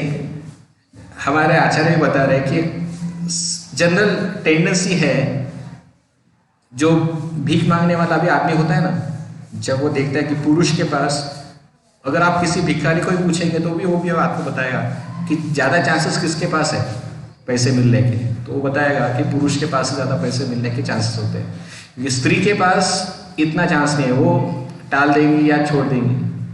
लेकिन इसके लिए भाव भी आना जरूरी है। हम जैसे ठीक है यहाँ पर आप कह रहे जेंडर का भी नहीं, अगर किसी के भाव अंदर औरत की भी आ सकता है, आदमी की भी आ सकता है। मैं ये जनरल बात बता रहा हूँ, एक्सेप्शन तो हमेशा रहता ही है। तो यहाँ पर भी जब ग्वाल वालों ने सुना कि अभी स्त्रियों के पास जाना है तो क्या पता कितना अपमानित होना पड़ेगा हमको, तो इस वजह से बच्चे डर डर के गए और वे ब्राह्मण पत्नियों के पास जाते हैं। जब वो ब्राह्मण पत्नियों के पास जाते हैं और बता रहे कृष्ण बलराम आए हैं और वे भूखे हैं, उनको भूख लगी है, तो तुरंत इन ब्राह्मण पत्नियां जो थी, जो कृष्ण के प्रति इतना प्रेम करती थी, तुरंत ही बच्चों को कहा किधर है आपके कृष्ण बलराम, कहाँ पर है, तुरंत बताओ, हम सब कुछ लेके जाने को तैयार है। तो अभी जब बच्चों ने देखा कि ब्राह्मण पत्नी प्रसाद देने को तैयार है, तब फिर उनकी मांगे बढ़ने लग गई बच्चों की। तो पहले सिचुएशन क्या था, अपेक्षा नहीं थी कुछ मिलेगा, इसलिए वो कहा कि कुछ थोड़ा सा खाने को दे दो, इस प्रकार से भिक्षा की याचना की। लेकिन जब ब्राह्मण पत्नी का उत्साह देखा तो ग्वाल वालों ने कहा, वो जो आपने जो रबड़ी बनाई है, जो पूरियाँ बनाई हैं, वो जो लड्डू है वहाँ पर, वो भी साथ में लेकर चलो। तो ये स्टेटमेंट भागवतम का ही है, मतलब भागवतम में बताया कि अलग अलग प्रकार के व्यंजन की मांग की बच्चों ने। तो इसे सारी की सारी जो ब्राह्मण पत्नियां थी, इन्होंने हाथ में जो कुछ भी आएगा सब हाथ में लिया और निकल पड़ी। इन स्त्रियों ने कृष्ण के दिव्य गुणों के विषय में सुन रखा था और उनके प्रति अत्यधिक अनुरक्त थी। अतः जब उन्होंने यह सुना कि श्री कृष्ण पास ही है, तो बड़े बड़े पात्रों में उत्तम स्वाद तथा सुगंध से पूर्ण चारों प्रकार का भोजन लेकर सारी स्त्रियां अपने प्रियतम से मिलने उसी तरह आगे बढ़ चली जिस तरह नदियां समुद्र की ओर बहती है। तो सारी की सारी जो स्त्रियां थी सब कृष्ण से प्रेम करती थी, और इनका प्रेम जैसे नदी का समुद्र के प्रति हो वैसे, मतलब एक प्रकार का माधुर्य स्तर पे प्रेम था। जैसे एक पत्नी का अपने पति के लिए होता है, उसी प्रकार से इन ब्राह्मण पत्नियों का प्रेम कृष्ण के लिए था। और जैसे ही कृष्ण के बारे में सुना कि कृष्ण यहीं पर है, तो तुरंत वो मिलना चाहती थी और तुरंत सारा का सारा सामान जो भी उनके हाथ में सब उठा के जाने लगी। तो उनके पतियों ने, उनके पति मतलब किसी स्त्री के पति थे, किसी स्त्री के माता पिता थे, किसी स्त्री के बच्चे थे, किसी स्त्री के बड़े भाई सगे संबंधी जो थे, वो सब उनको पूछने कर ये सब सामान लेके कहाँ जा रहे हो? तो सब स्त्रियों ने एक स्वर में कहा कि कृष्ण बलराम आए हैं और वो भूखे हैं, हम ये सब कृष्ण के लिए लेके जा रहे हैं। तो उन्होंने कहा अरे यज्ञ चल रहा है, ऐसे कैसे ले जा सकते हो?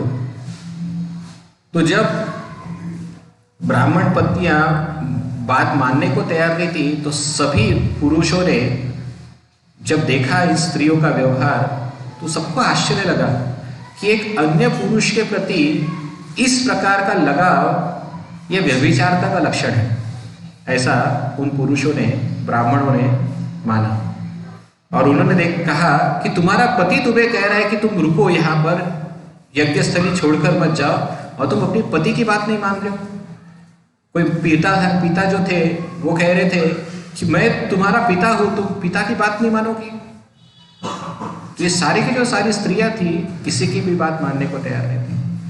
सब लोग कह रहे थे अरे कृष्ण ने बुलाया है, कृष्ण की आवश्यकता है, कृष्ण को भूख लगी है, और हम यहाँ पे यज्ञ क्यों करें? ये सब कृष्ण के लिए ले जाना चाहिए। लेकिन सारे के सारे पति तथा परमेश्वर, पति परमेश्वर जो लोग थे, सब बोल रहे कि नहीं, घर पे रहो, घर पे रह के घर का काम देखो, ये सब करने की कोई आवश्यकता नहीं। तो सब पत्नियों ने बोला कि नहीं, कृष्ण ने बुलाया है तो जाना चाहिए। और सब ने एक स्वर में कहा कि हम आपकी बात नहीं मानेंगे, हम कृष्ण के पास जा रही हैं। तो सब ब्राह्मण पुरुषों ने कहा कि अगर तुमने घर के बाहर पैर रखा तो वापस घर में प्रवेश नहीं है, वापस नहीं आना। सभी ब्राह्मण पत्नियों ने कहा okay, thank you very much, हम जा रही हैं। तो सब के सब स्त्रियां निकल गई, कोई भी ऐसी नहीं थी वहां पर जो पीछे रुकने की इच्छा थी, क्योंकि सभी स्त्रियों के मन में कृष्ण के प्रति बहुत प्रेम था। भागवत में बताया कि एक जो स्त्री थी जो कृष्ण से बहुत प्रेम करती थी, उसका पति उसे जाने नहीं दे रहा था। पति ने रोक लिया था, उसको घर के अंदर बंद करके रखा था। बाकी अन्य जो स्त्रियां थी अपने पति से, अपने पिता से, अपने बच्चों से लड़ झगड़ कर वो किसी तरह से घर के बाहर दौड़ पड़ी। मतलब दौड़ पड़ना मतलब जैसे होता ना कि जैसे चोर पुलिस के चक्कर में, पुलिस से बचने के लिए चोर कैसे भाग जाते हैं छुप छुप के, वैसे सारी स्त्रियां वहां से भाग गई। और ये बेचारी एक स्त्री जो थी, जिसको घर के अंदर बंद करके रखा था, जाने नहीं दिया जा रहा था, कृष्ण को मिलने के विरह में इतनी व्यथित हो गई कि उसने अपने प्राण त्याग दिए। उन्होंने अपना शरीर त्याग दिया।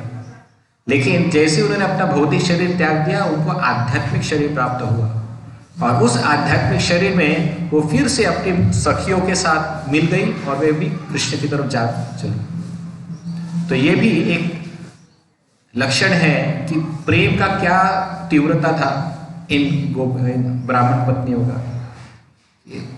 अगर जब जाने नहीं दिया तो शरीर का ही त्याग कर दिया, मतलब ऐसा नहीं कि आत्महत्या कर ली पंखे पे टंग के। वो तीव्रता ही इतनी थी कि शरीर के अंदर वो प्राण ही रुक नहीं रहे थे। कृष्ण के पास जाने के लिए वो प्राण इतने आतुर थे कि शरीर अपने आप त्याग दिया गया और आध्यात्मिक शरीर अपने आप प्राप्त हो गया उनको। तो ये तीव्रता ब्राह्मण पत्नियों में थी, और सब के सब दौड़कर कृष्ण के पास जाती है। यद्यपि उनके पतियों, भाइयों, पुत्रों तथा अन्य संबंधियों ने उन्हें जाने से रोका, किंतु कृष्ण के दिव्य गुणों का दीर्घकाल से श्रवण करते रहने से कृष्ण को देखने की उनकी आशा विजयी हुई। तो कृष्ण को देखने की उनकी जो तीव्र इच्छा थी वो विजयी हुई। श्रील प्रभुपाद भी बताते हैं कि जब हम हरे कृष्ण आंदोलन का प्रचार करते हैं तो हमारे भी जीवन में बहुत सारी बाधाएं आती हैं। बहुत सारे नास्तिक लोग कृष्ण भक्ति का प्रचार करने में बाधा डालते हैं, लेकिन जब हमारे भी अंदर इन ब्राह्मण पत्नियों की तरह तीव्र इच्छा हो भगवान की भक्ति का प्रचार करने का, तो हमारी आशा निश्चित ही विजय होगी। इसलिए प्रभुपाद भी बताते हैं कि भक्तों को भगवान के नाम का प्रचार प्रसार करने के लिए कभी भी ज़्यादा विचार नहीं करना चाहिए। ये नहीं सोचना चाहिए क्या होगा कैसे होगा, बिंदास निकल पड़ो और जो होगा देखा जाएगा, कृष्ण सब संभाल लेंगे। कभी-कभी ये अपने से भी होता है मन, क्या? जैसे वो तो ठीक है कि हम प्रचार करेंगे, अपने से भी भक्ति में द्वंद्व होता है। जैसे? ये जो हमारे अंदर काम, क्रोध, मद, लोभ, ये जो सब शत्रु हैं, ये दिखने में तो नहीं दिखते लेकिन अंदर से तो है ही। एक साइड ये भी है, लेकिन वो जब हम भक्ति में इतने विलीन हो जाते हैं तो कभी कभी ये डिस्टर्ब करते हैं, तो ये भी एक तरह का डिस्टर्बेंस है। सही बात है। हाँ, तो वो 6 शत्रु है ना, हाँ। कौन है? आपका पति है, आपके बड़ा भाई है, आपके बच्चे हैं, मतलब आपका बेटा है, आपके सगे संबंधी है। ये सब जो 6 शत्रु है ना, आपको भक्ति में रोक रहे हैं। हाँ, लेकिन आपकी अगर तीव्र इच्छा होगी तो आप जरूर विजयी होंगे। हरि बोल। प्रभु जी, Yes, sir. ये जो कृष्ण की भक्ति का प्रभाव है, हाँ, ज्यादातर हम देख रहे जैसे कालियानाग में नहीं था, पत्नियों में था, गोपी में था, उनके घर वालों में नहीं था। ऐसे ही ब्राह्मण पत्नियों में है, ब्राह्मणों में नहीं है। वो रोकने मतलब रिस्ट्रेन करते हैं उसको। ऐसा क्यों? ऐसा क्यों? वो प्रभाव व्यापक क्यों नहीं? अच्छा, ये इनको भी प्रभावित होना चाहिए। तो इसके लिए सही उदाहरण आपको प्रहलाद महाराज के प्रसंग से पता चलेगा। प्रहलाद महाराज जो बेचारे 5 वर्ष के बालक थे, उसके पिता हिरण्यकशिपु थे, जो हमेशा उनकी भक्ति में बाधा बनते थे। तो क्या होता है भक्ति में, चलो आप इसको दूसरी तरफ से समझने की कोशिश करेंगे। जब आप कभी प्रेम करते हो किसी से, तो प्रेम करना या प्रेम में कब आनंद आता है या कब और एडवेंचर पता आता है? एडवेंचर्स जब कोई बाधा होती है, जब कोई रोकता है, जब कोई विलन आता है और तुम्हारी प्रेयसी को लेके भाग जाता है, तो तुम्हारे अंदर वो प्रेम का एडवेंचर बढ़ जाता है, तो तीव्रता बढ़ जाती है। तो भगवान श्री कृष्ण जानबूझकर ऐसी अवस्था अपने भक्तों के लिए लाते हैं जिससे भक्तों के हृदय में वो जो तीव्रता है, भगवान को समर्पण करने का जो भाव है, वो और बढ़े। आगे श्री कृष्ण बताएंगे श्लोक में, ब्राह्मण पत्नी को बताने वाले हैं कि ये जो तीव्रता है, यही वास्तविक भक्ति का वास्तविक फल है। तो ब्राह्मणों में ना होना भी वो भगवान की लीला है। नहीं, ऐसा कुछ नहीं।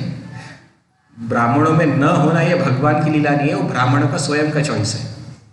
ऐसा नहीं तो ऐसा हो जाएगा कि किसी को कोई भक्ति नहीं कर रहा, वो भी भगवान का ही कारण है। ऐसा बाधा उत्पन्न करने के लिए उनको ऐसी नहीं, अवस्था में रखा। नहीं, भगवान कभी ऐसा नहीं करते।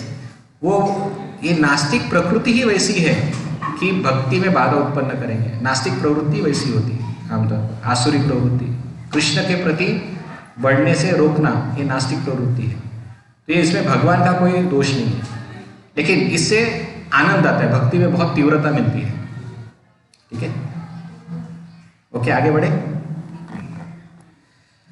भगवान कृष्ण ने कहा इन पत्नियों से, जब ये सारी पत्नियां वहां पर आई मिलने के लिए, और पत्नियों ने सब हाथ पे जो कुछ भी था उनके पास वो सब अर्पण किया कृष्ण बलराम तथा ग्वालों को। और जब सब लोग शांत चित्त होकर प्रसाद लेने बैठे थे, तब भगवान कृष्ण कहते हैं, हे परम भाग्यशालिनी महिलाओं, आपका स्वागत है, कृपया आराम से बैठे, मैं आपके लिए क्या कर सकता हूँ? आप मुझे देखने के लिए यहाँ आई, यह बहुत ही उपयुक्त है। अभी ये जो शब्द है कृष्ण के, एक प्रकार से मस्करी, मतलब परिहास की भाषा में है। मतलब देखो, कृष्ण जानते हैं कि ब्राह्मण पत्नी किस परिस्थितियों में उनसे मिलने के लिए आई है, और कृष्ण ये भी जानते हैं कि ब्राह्मण पत्नियां इतनी आतुरता से क्यों मिलने आई हैं।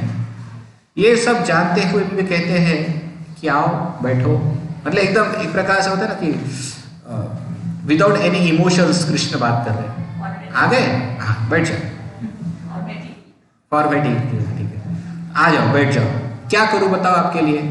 और ऐसा कह के उनका जो सारा इमोशंस है उस पर सब पानी गिर जाता है। तो सारी ब्राह्मण पत्नियां वो सोचती है कि क्या कृष्ण हमारे साथ ऐसा क्यों बर्ताव कर रहे हैं? क्या वो नहीं जानते कि हम यहाँ पर क्यों आए हैं? जब ये सवाल पूछा जाता है कि मैं आपके लिए क्या करूं, तो ये सवाल एक्चुअली एक प्रकार का अपमान ही है पूछना, कि जब सामने वाला व्यक्ति तुम्हारे लिए सब कुछ छोड़ छाड़ के आता है और आप कहते हैं कि ठीक है अभी तुम आ गई हो तो अब क्या करने का बोलो, क्या करें हम लोग, स्वीकार करो हमारा। तो कृष्ण कहते हैं कि नहीं कर सकते। फिर आगे कहते हैं, भगवान श्री कृष्ण कहते हैं आगे, नन्वद्धा मयि कुर्वन्ति कुशला स्वार्थदर्शिण अहेतुकी अव्यवहितम् भक्तिम आत्मप्रिय यथा। निश्चय ही कुशल लोग जो अपने असली लाभ को देख सकते हैं वे मेरी अहेतुकी तथा अविच्छिन्न भक्ति करते हैं, क्योंकि मैं आत्मा का सर्वाधिक प्रिय हूं। तो जब सारी गोपियां मिलने के लिए आई और सारी ब्राह्मण पत्नियां जब मिलने के लिए आई तो और कृष्ण ने कहा कि आओ बैठो, बोलो क्या आपके लिए कर सकता हूं। तो ये सुनने के ब्राह्मण पत्नियों से रहा नहीं गया। एक प्रकार से उनके लिए ऐसा लग रहा था कि मानो कोई हमारे प्रेम का परिहास कर, मतलब मजाक उड़ा रहा है। तो फिर ब्राह्मण पत्नियां बोलना चाहती थी कि कृष्ण आप ऐसे क्यों बात कर रहे हो। तो उसके रिस्पॉन्स में कृष्ण बोलते हैं कि मैंने क्या गलत कहा। आमतौर पर जो मेरे भक्त होते हैं जिन्हें अपने हित का वास्तविक ज्ञान होता है वो मेरे पास ही आते हैं, तो तुम अगर मेरे पास आई तो उसमें कौन सी बड़ी बात है। मतलब यहाँ पे श्री कृष्ण उन ब्राह्मण पत्नियों को बता रहे हैं कि तुम ये मत समझो कि तुम यहाँ पर मेरे पास जिस प्रसंग से होकर गुजरी हो और यहाँ पर आई हो तुमने बहुत बड़ा पराक्रम किया। जो लोग अपना वास्तविक हित चाहते हैं वो सभी ऐसा करते हैं, तो तुमने कोई बड़ा चीज किया ऐसा नहीं है। इधर लिखा है जो कुशल लोग हैं जो अपना असली लाभ देख सकते हैं वे मेरी अहेतुकी तथा अविच्छिन्न भक्ति करते हैं, क्योंकि मैं आत्मा को सर्वाधिक प्रिय हूं। वे केवल तुम ही नहीं हो, ऐसे कई लोग हैं वैसा करते हैं। लेकिन ब्राह्मण पत्नियां फिर कहते हैं कि हम जानते हैं कि आपके कई भक्त हैं और हमसे भी बढ़कर बहुत सारे आपके भक्त हैं, लेकिन इसका मतलब ये तो नहीं कि आप हमारे साथ आदान प्रदान मत करो। आप हमारे साथ, हमने आपके लिए जो कुछ भी किया है कम से कम उसका एक रेसिप्रोकेशन तो होना चाहिए।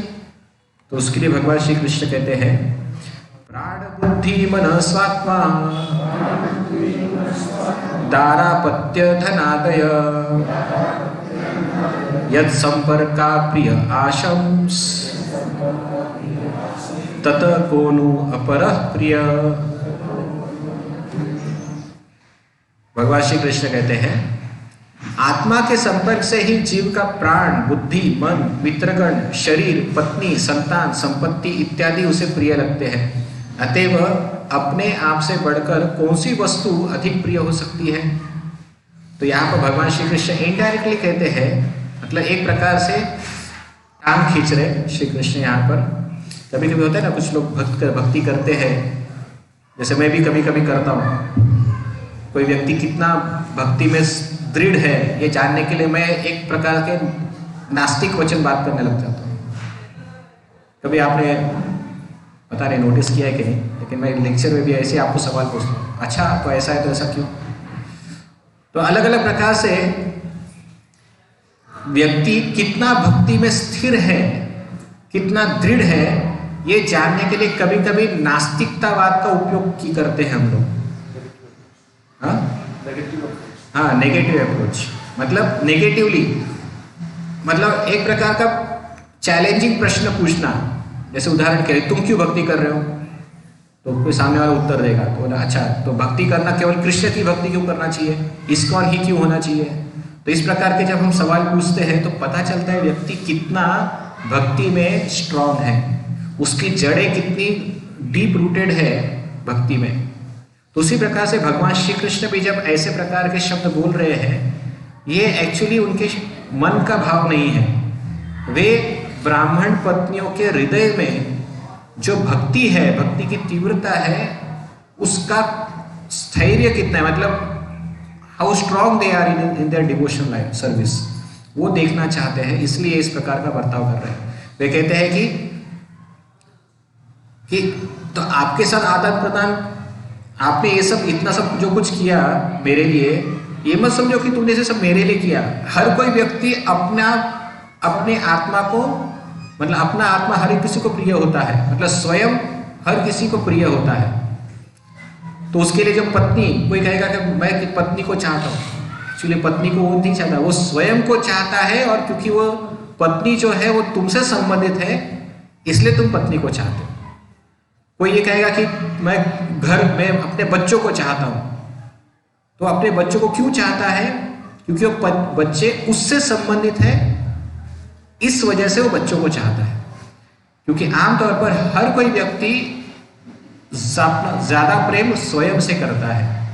अगर वो स्वयं से प्रेम नहीं करता तो फिर हर बच्चे से वो प्रेम करता, लेकिन वो बच्चे तुमसे संबंधित है और तुम प्रिय हो अपने लिए, इस वजह से वो बच्चे भी प्रिय हो जाते हैं। घर हो, पत्नी हो, अपना देश हो, मित्रगण हो, शरीर हो, ये सब हमें क्यों प्रिय है? क्योंकि आत्मा हर किसी को प्रिय होता है, स्वयं प्रिय होता है। तो ये दर्शाता है कि इस जगत में जब हम कहते हैं कि मेरे लिए ये वस्तु प्रिय है, तो वस्तु क्यों प्रिय होती है? क्योंकि वो वस्तु तुमसे संबंधित है, इसलिए वो तुम्हें प्रिय लगती है। अगर वो तुमसे संबंधित नहीं होती तो वस्तु तुम्हें प्रिय नहीं लगती। किसी को देश प्रिय होता है, तो देश क्यों प्रिय है? क्योंकि वो देश तुमसे संबंधित है। तुम्हें विशिष्ट धर्म क्यों प्रिय है? क्योंकि वो धर्म से तुम संबंधित हो, इसलिए। तो एक्चुअली हमारे जीवन का केंद्र स्थल हम होने के नाते हमसे संबंधित जो भी चीजें वो हमें प्रिय हो जाती है। तो इसलिए जब ब्राह्मण पत्नी कहते हैं कि हे कृष्ण, हम तुम्हारे लिए सब कुछ छोड़ के आई है, हमने सब त्याग किया है, तुम्हारे लिए किया है। कृष्ण कहते हैं ऐसा मत बोलो कि तुमने मेरे लिए त्याग किया है। हम जो कुछ भी कार्य करते हैं वो स्वयं के लिए करते हैं। गुरु जी, यदि हम ये मान के प्यार करें अपने बच्चों से कि ये कृष्ण है, वो भाव लाएंगे हम ये जो कर रहे हैं कि कृष्ण के लिए कर रहे हैं, ये कृष्ण है और ये राधा रानी है, अपनी जैसे बेटी है, मतलब ये भाव हमारे अंदर जब आएगा तब शायद समझ सकते हैं कि हम अपने से ज्यादा कृष्ण से जुटे हुए, मतलब अपनी ड्यूटी को उन पर ना दे करके, उन्होंने ही दिए हैं, उनका अधिकार है, वो जब ले दिया उन्होंने जब लेना चाहे वो लेंगे, मतलब एक तरह का समर्पण चाहते हैं। यस माता जी, तो वही हम सुन रहे हैं। हम भी किसी चीज को क्यों प्रिय हो, मतलब हमें कोई चीज कब प्रिय होती है? जैसे आपके लिए अभी आपने जो भी कहा, कृष्ण मेरे लिए प्रिय है, राधा रानी मेरे लिए प्रिय है। वो क्यों प्रिय है? क्योंकि वो कृष्ण और राधा जब हमसे संबंधित होते हैं तब वो हमें प्रिय लगते हैं। यदि सोचो कि राधा कृष्ण अगर हमसे संबंधित नहीं है तो क्या वो हमें प्रिय लगेंगे? नहीं लग सकते। कोई अन्य धर्म का व्यक्ति, वे राधा और कृष्ण भगवान है, हम सबको पता है, कोई अन्य धर्म के व्यक्ति के लिए राधा कृष्ण प्रिय होंगे क्या? नहीं होंगे, क्योंकि वो उससे संबंधित नहीं है। तो भगवान श्री कृष्ण यही बात समझा रहे हैं हमको, कोई भी व्यक्ति या वस्तु हमें तब प्रिय होती है या प्रिय लगती है क्योंकि वो हमसे संबंधित है। तो यहाँ पर हम एक केंद्र स्थल पर है और इसी वजह से हम किसी के लिए जान दे सकते हैं या जान ले सकते हैं। क्यों? क्योंकि वो हमसे संबंधित है। हम या मैं तो हम यह आदरार्थी शब्द है। तो मैं, हाँ, ये भी तब तक है ना जब तक उनसे हमें इतने सुख मिलता रहता है। इसलिए है और उनसे इतने सुख नहीं मिलता तब। यस, प्रभु जी ने एक और एडिशन पॉइंट बताया कि वो व्यक्ति मुझे प्रिय है, क्यों है? क्योंकि उससे मेरा स्वार्थ पूरा हो रहा है, इसलिए है। अगर वो मेरे से संबंधित है लेकिन उससे मेरा कोई फायदा भी नहीं हो रहा है तो वो भी मेरे लिए प्रिय नहीं है। तो कहने का मतलब है इस जगत में हर जीव केवल अपना ही स्वार्थ सोचता है। तो उसके लिए भगवान की पूजा, उपासना, आराधना जो भी हम कहते हैं वो क्यों होती है? क्योंकि वो अपने से उसे जोड़े हुए देखता है। जब तक उसमें उसका स्वार्थ है, उसका हेतु साध्य हो रहा है, तब तक उसे प्रिय लगेगा। उसे वो प्रिय इसलिए लगता है क्योंकि वो उससे संबंधित है। अगर ऐसा नहीं होता तो ये भेदभाव करने का सवाल ही नहीं उत्पन्न होता। हाँ, तो यहाँ पर जब ये ब्राह्मण पत्नियां कह रही कि कृष्ण हम आपके लिए सब कुछ छोड़कर आई हैं, हमने आपके लिए सब त्याग दिया है, तो कृष्ण भगवान कह रहे सॉरी। ये कहना कि तुम्हारे लिए मैंने सब त्याग किया है, ये कहना ही गलत बात है। द रीजन इज तुम्हारे लिए मैंने त्याग इसलिए किया क्योंकि तुम मुझसे संबंधित हो। जैसे माता पिता बच्चों के लिए बहुत त्याग करते हैं। अब वो क्यों करते हैं? क्योंकि बच्चे उनसे संबंधित हैं। अगर वो बच्चे उनसे संबंधित नहीं होते तो क्यों उसके लिए त्याग करते इतना? तो क्योंकि कोई कनेक्शन है मेरे साथ उनका, इसलिए मैं उनके लिए सब कर रहा हूं। अगर वो कनेक्शन नहीं होता तो हम इतना त्याग नहीं करते। सेम चीज श्री कृष्ण इन ब्राह्मण पत्नियों को भी समझा रहे हैं। ये सब क्यों हो रहा है पहली बार बता रहा हूं। इसका मतलब ये नहीं कि वो ब्राह्मण पत्नियों के सैक्रिफाइस को तिरस्कार कर रहे हैं, ऐसा नहीं है। वे केवल एक प्रकार का टेस्ट ले रहे हैं कि इतना प्रकार से बोलने के बावजूद भी क्या ये ब्राह्मण पत्नियां अब भी मुझसे इतना प्रेम करती है? तो इस वजह से वो ब्राह्मण पत्नियों का टेस्ट ले रहे हैं, ऐसे शब्द बोलकर कि कोई बड़ा पराक्रम नहीं किया मेरे लिए घर छोड़ के तुमने, समझ रहे? तो ये कृष्ण सेम चीज गोपियों के बारे में वो बोलते हैं बाद में, लेकिन कोई बड़ा चीज नहीं किया तुमने मेरी भक्ति करके, ऐसा कृष्ण जब बोलते हैं। सोचो, कल्पना करो कि तुमने भगवान के लिए सब कुछ छोड़ दिया और जब भगवान कहते हैं क्या बड़ा काम किया, कौन सा बड़ा उपकार किया मुझके मेरे ऊपर, तो कितना बुरा लगेगा वो भक्त को। लेकिन ये सब भगवान का यहाँ पर टेस्ट चल रहा है। भगवान कभी भी अपने भक्त के साथ ऐसा नहीं करेंगे, लेकिन भगवान यहाँ पे इन ब्राह्मण पत्नियों के द्वारा दर्शाना चाहते हैं कि उनकी भक्ति कितनी महान है। फिर वे आगे कहते हैं, हाँ, बलि महाराज के लिए भगवान इसी प्रकार से बात करते हैं। यस, टेस्ट हमेशा ग्लोरिफिकेशन के लिए होता है। जब शुद्ध भक्त का इस प्रकार से परीक्षा ली जाती है तो आसे उससे उनकी ग्लोरीज, उनकी महानता प्रदर्शित होती है। तो वे आगे कहते हैं, अतएव तुम लोग यज्ञ स्थल को लौट जाओ, क्योंकि तुम्हारे पति जो कि विद्वान ब्राह्मण हैं, गृहस्थ है, और उन्हें अपने अपने यज्ञ संपन्न करने के लिए तुम्हारे सहयोग की आवश्यकता है। अभी यहां पर इस प्रकार से बोलना कि अभी आपको इसके लिए पहले समझना होगा कि क्या चल रहा है यहाँ पर। कृष्ण के ये जो वाक्य है एक प्रकार से ब्राह्मण पत्नियों के हृदय को छिन्न कर देती है। चलो मैं आपको एक उदाहरण देता हूं। Let me take you into the shoes of Brahmin पत्नी। मतलब जब तक आप ब्राह्मण पत्नी के भाव में प्रवेश नहीं करोगे आप ये सिचुएशन को नहीं समझ पाएंगे। एक उदाहरण ले रहा हूं।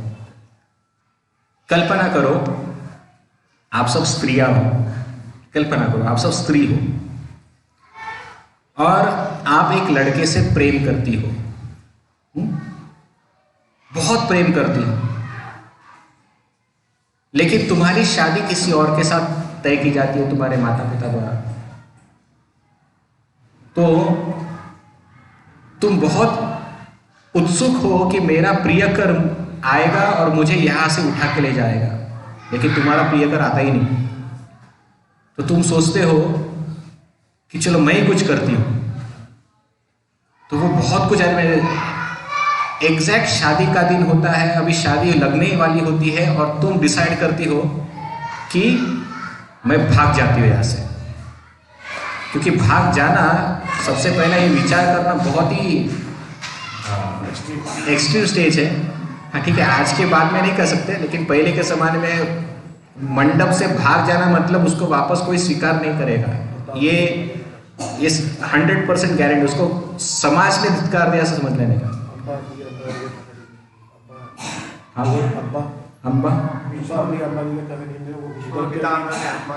अम्बा अंबाली का, अच्छा वो मैं अंबानी सोच रहा था, अंबानी किसमें क्या हो गया। बराबर, रुक्मिणी स्वयंवर, सब ये सब प्रसंग में हम देखते हैं कि एक बार जब लड़की दहलीज छोड़ के चली जाती है तो उसको वापस स्वीकार नहीं किया था। तो कल्पना करो कि आप वो लड़की हो जिसने डिसाइड कर लिया कि मैं अपने पति, मेरे प्रिय कर के लिए सब कुछ छोड़ने को तैयार हूं, और तुम्हारा प्रियकर तुम्हारे लिए राह भी देख रहा है, गाड़ी लेकर खड़ा है तुम्हारे लिए, और तुम सब कुछ छोड़ छाड़ के, माता पिता का विचार छोड़ दिया, सब कुछ छोड़ दिया, और प्रियकर के साथ बैठ के गाड़ी में लेके भाग जाती है। जब प्रियकर घर जाता है अपने तुमको लेकर अपने माता पिता से बात करने के लिए, तो माता पिता बोलते हैं, क्या तुमने लड़की को भगा कर लाया, अभी के अभी घर छोड़ के आ जाओ। और बाद में माता पिता इमोशनल कर देते हैं लड़के को, तुम्हारे प्रियकर को इमोशनल कर देते हैं, ये कह के कि इसके साथ तुमने शादी क्यों की, यह हमारी बिरादरी की नहीं है, इससे हमारी थूतू होगी, इससे हमारे समाज में कोई स्वीकार नहीं करेगा, तुम चाहते हो कि हम पहले ही मर जाएं, हमारे को जिंदा मरने पे तो तुले हुए हो।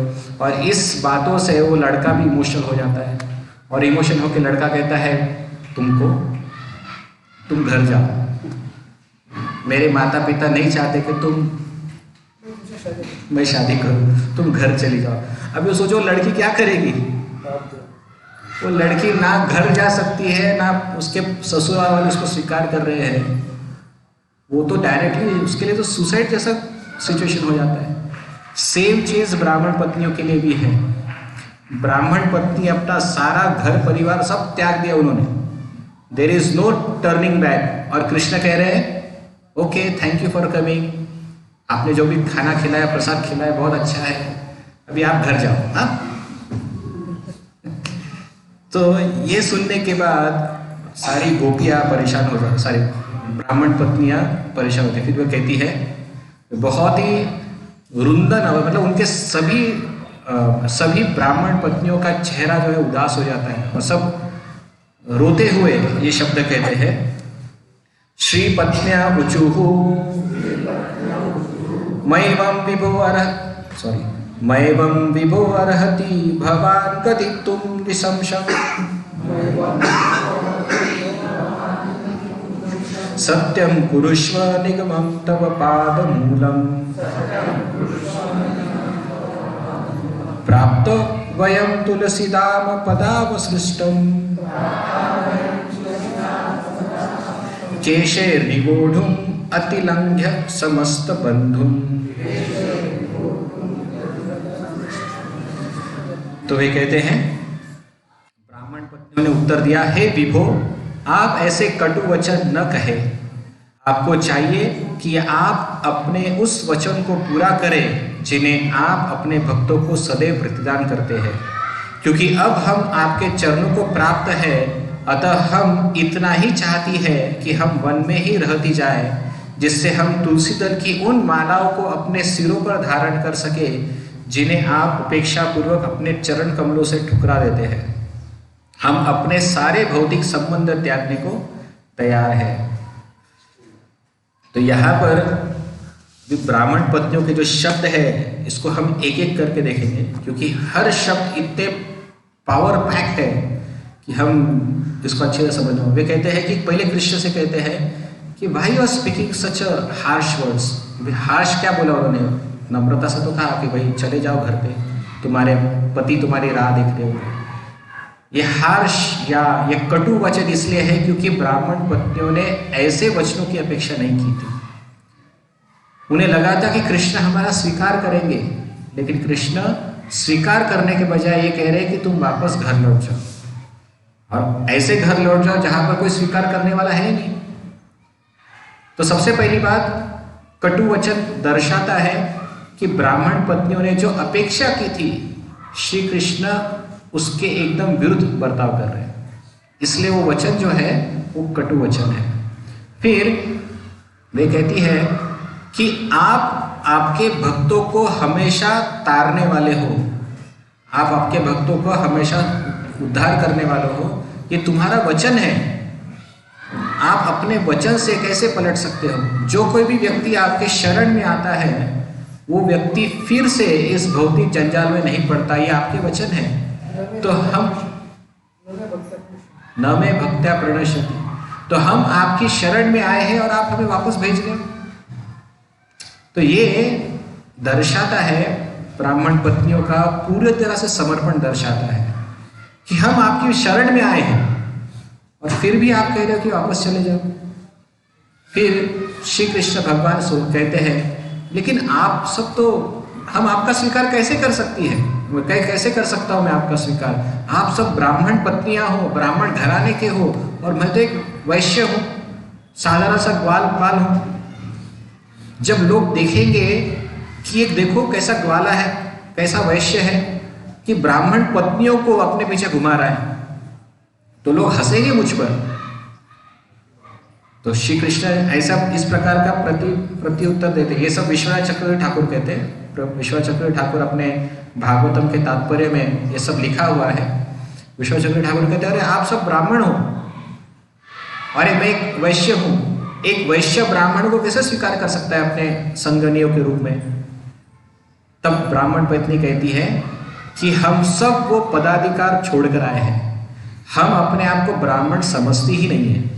अगर हमारा ब्राह्मणत्व आपको प्राप्त करने में बाधा बनता है तो त्याग करता हूं मैं ऐसे ब्राह्मणत्व का।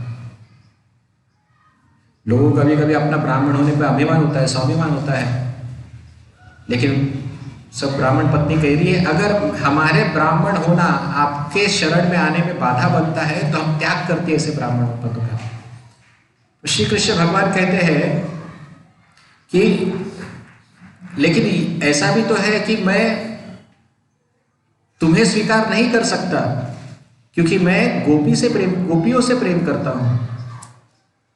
तो ब्राह्मण पत्नी कहती है कि हम कब कह रहे कि आप हमें गोपियों का स्थान दो।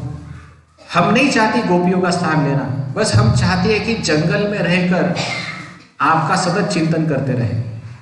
हमको घर वापस जाने के लिए मत भेजो। ऐसा भी मत करो कि आप हमें अपने घर लेके जाओ पत्नियों के रूप में। हम यहीं पर जंगल में रहने को तैयार हैं, बस आप हमारा स्वीकार करो। ना आप हमें अपने घर में लो, ना आप हमें वापस अपने घर भेजो। हम यही जंगल में रहकर आपका पूजा करती रहेगी, चिंतन करती रहेगी। और ऐसा भी नहीं कि हम आपका स्पर्श करना चाहती है या आपको आलिंगन करना चाहती है। वे कहती है कि आपके शरीर पर जो तुलसी की माला होती है, जब उस तुलसी की माला से जब तुलसी पत्ती नीचे गिरते हैं, हम उस तुलसी पत्ते को अपने सर पर धारण करने की अनुमति मांगते हैं। हमें केवल इतना अधिकार दो। हम आपसे गोपियों का अधिकार नहीं मांग रहे, बस ये मत कहो कि वापस घर जाओ। इसे पूर्ण शरणागति कहते हैं। कभी सोचा है, कभी विचार किया कि घर पे तो लेंगे ही नहीं, लेकिन साथ ही साथ कृष्ण कह रहे कि मैं तुम्हें अपनी पत्नी भी नहीं बना सकता। लोग क्या कहेंगे, सबसे पहली बात, और दूसरा कि मैं गोपियों से प्रेम करता हूं। तो ब्राह्मण पत्नी कह रही है कि आप सबसे प्रेम करो, लेकिन हमारा तिरस्कार मत करो। हम कहा कह रहे कि आप हमें घर पर ले जाओ, हम यहीं पर जंगल में रहेंगे और यहीं पर जंगल में रहकर आपके चरणों से गिरी हुई जो तुलसी है उसको अपने मस्तक पर धारण करेंगे। तो इस प्रकार से वे कहती है। ये भक्ति का बहुत उत्तम स्तर है और ऐसा उत्तम स्तर गोपियों में भी पाया जाता है। तो कभी कभी कुछ लोग सवाल पूछते हैं कि किसकी भक्ति श्रेष्ठ है, गोपियों की श्रेष्ठ है कि ब्राह्मण पत्नियों की श्रेष्ठ है? तो बहुत बार लोग कंफ्यूज हो जाते हैं, कभी कभी लोग इमोशनल हो जाते हैं। लेकिन हमारे आचार्य बताते हैं कि शुकदेव गोस्वामी गोपियों की भक्ति और ब्राह्मण पत्नियों की भक्ति की तुलना इसलिए करते हैं कि दोनों ही शुद्ध भक्त हैं। गोपियां तथा ब्राह्मण पत्नियां की भक्ति एक ही समान है, उनमें कोई अंतर नहीं है। गोपियों को कृष्ण ने स्वीकार किया, ब्राह्मण पत्नियों को कृष्ण ने स्वीकार करके वापस भेज दिया। मतलब जब जो चीज कृष्ण को पसंद है वो करने को तैयार होना मतलब शुद्ध भक्ति है। ब्राह्मण पत्नियों ने जब देखा कि भगवान श्री कृष्ण हमें स्वीकार करके अगर उन्हें वे अड़चन में पड़ते हैं, तो ब्राह्मण पत्नियों ने कहा कि नहीं, हम कहीं और रह लेंगे, हम आपको तकलीफ में नहीं डालेंगे। फिर जब भगवान श्री कृष्ण ने कहा तुम वापस चली जाओ, तो ये आदेश मानना भी प्रेम का लक्षण है। तो ब्राह्मण पत्नियों का वापस घर पर चले जाना, ये पूर्ण शरणागति का लक्षण है। हाँ, करिष्य वचनम, तो बात सच है। देखो, भक्ति का अर्थ क्या है हमें पहले समझना होगा। भक्ति ये नहीं कि मैं कैसे भगवान की भक्ति करना चाहता हूँ। भक्ति का अर्थ है भगवान हमसे क्या करवाना चाहते हैं और हम कितना उसके लिए तैयार है, तत्पर है, वो है भक्ति का अर्थ। तो यहाँ पर आगे वे कहती है, गृह्णन्ति नो न पतयः पितरौ सुतो वा न भ्रातृबन्धु सुहृद कुतो एव चान्ये तस्मात् भवत् प्रपद्ययो पतितात्मनाम्नो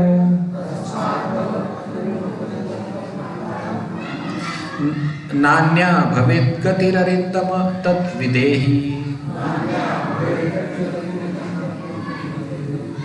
तो यहाँ पर गोपियाँ कहती है, जब गोपियों ने कहा कि गोपी नहीं, ब्राह्मण पत्नी आते हैं। तो जब भगवान श्री कृष्ण ने गोपियों से कहा कि ब्राह्मण पत्नियों से कहा कि तुम चली जाओ वापस घर की तरफ, तो सबसे पहले ब्राह्मण पत्नी ने कहा कि नहीं, हम आप ही के साथ रहना चाहेंगे। आप ही के साथ नहीं, हम जंगल में रहना चाहेंगे, लेकिन हमें घर जाने के लिए मत कहे। लेकिन फिर भी जब भगवान श्री कृष्ण इस बात को लेकर एक्सेप्ट नहीं कर रहे थे बात को, तो गोपियों ने समझा कि अब हमें कुछ नया उपाय करना पड़ेगा। तो वे कहते हैं कि अभी हम घर जाए तो भी कैसे जाए। वे कहती है, अब हमारे पति, माता पिता, पुत्र, भाई, अन्य संबंधी तथा मित्र हमें वापस नहीं लेंगे, और अन्य कोई हमें किस तरह शरण देने को तैयार हो सकेगा, क्योंकि अब हमने अपने आप को आपके चरण कमलों पर पटक दिया है और हमारे कोई अन्य गंतव्य नहीं है। अतएव हे अरिंदम, हमारी इच्छा पूरी कीजिए। तो वे कहते हैं कि अगर आप कहते हैं कि घर पे चले जाओ, तो हमें घर पे लेगा भी कौन। अब वैसे तो हम घर पे जाना चाहती नहीं है, और फिर भी आप अगर हमको जबरदस्ती जाने को भी कहे तो हमें घर पे कौन लेने वाला है। घर वाले तो लेंगे नहीं, और हम ऐसे कलंकित हो चुकी है तो फिर कोई शरण भी नहीं देगा हमको। तो आप कृपया करके हमें जाने के लिए मत कहिए। वे कहती है, अब हमने अपने आप को आपके चरण कमलों पर पटक दिया है और हमारे कोई अन्य गंतव्य नहीं है, हम यहीं पे रहेंगे आपके चरणों में। तो ये भी शरणागति का लक्षण है कि कृष्ण से कहना, हे कृष्ण, अभी पूरी तरह से मैं आपको शरणागत हूँ, जो आप कहेंगे, जो आप सोचेंगे मेरे बारे में, वो मैं स्वीकार करता हूँ। यही चैतन्य महाप्रभु भी हमें सिखाते हैं शिक्षाश्रम में। कौन सा श्लोक है वो इसका? आश्लिष्यवा पादरता पिनष्टुमा। इसका क्या मतलब है? आश्लिष्यवा पादरता पिनष्टु। पिनष्टु मतलब ठोकर मारना, पैरों से ठोकर मार दो। मैं आपके चरणों में आया हूं, अगर आप चाहे तो आप मुझे ठोकर मारो या अपने गले लगा लो, लेकिन हर अवस्था में आप मेरे लिए मेरे आराध्य रहेंगे। तो ये एक प्रकार का भक्ति का सर्वोच्च स्तर है। आमतौर पर हम देखते हैं कि जो लोग देवताओं की पूजा करते हैं, व्रत करते हैं, उपवास करते हैं, अगर उनकी इच्छा पूरी नहीं हुई तो आमतौर पर हम देखते हैं कि लोग उसको छोड़ देते, किसी और की पूजा करते हैं। तो इसे व्यापार कहते हैं। भक्ति का व्यापार नहीं होता, और खास तौर पर भक्त हमेशा अपने स्वामी का तिरस्कार नहीं कर सकता, क्योंकि पूरी तरह से समर्पण इसका ही लक्षण है। स्वामी स्वीकार करे या ना करे, मैं हमेशा उनका दास बना रहूंगा। ये शरणागति का लक्षण होता है।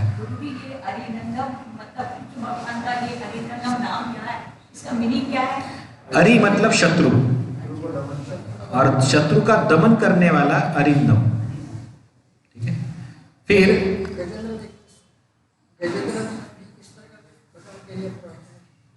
अच्छा, हाँ, गजेंद्र मोक्ष में,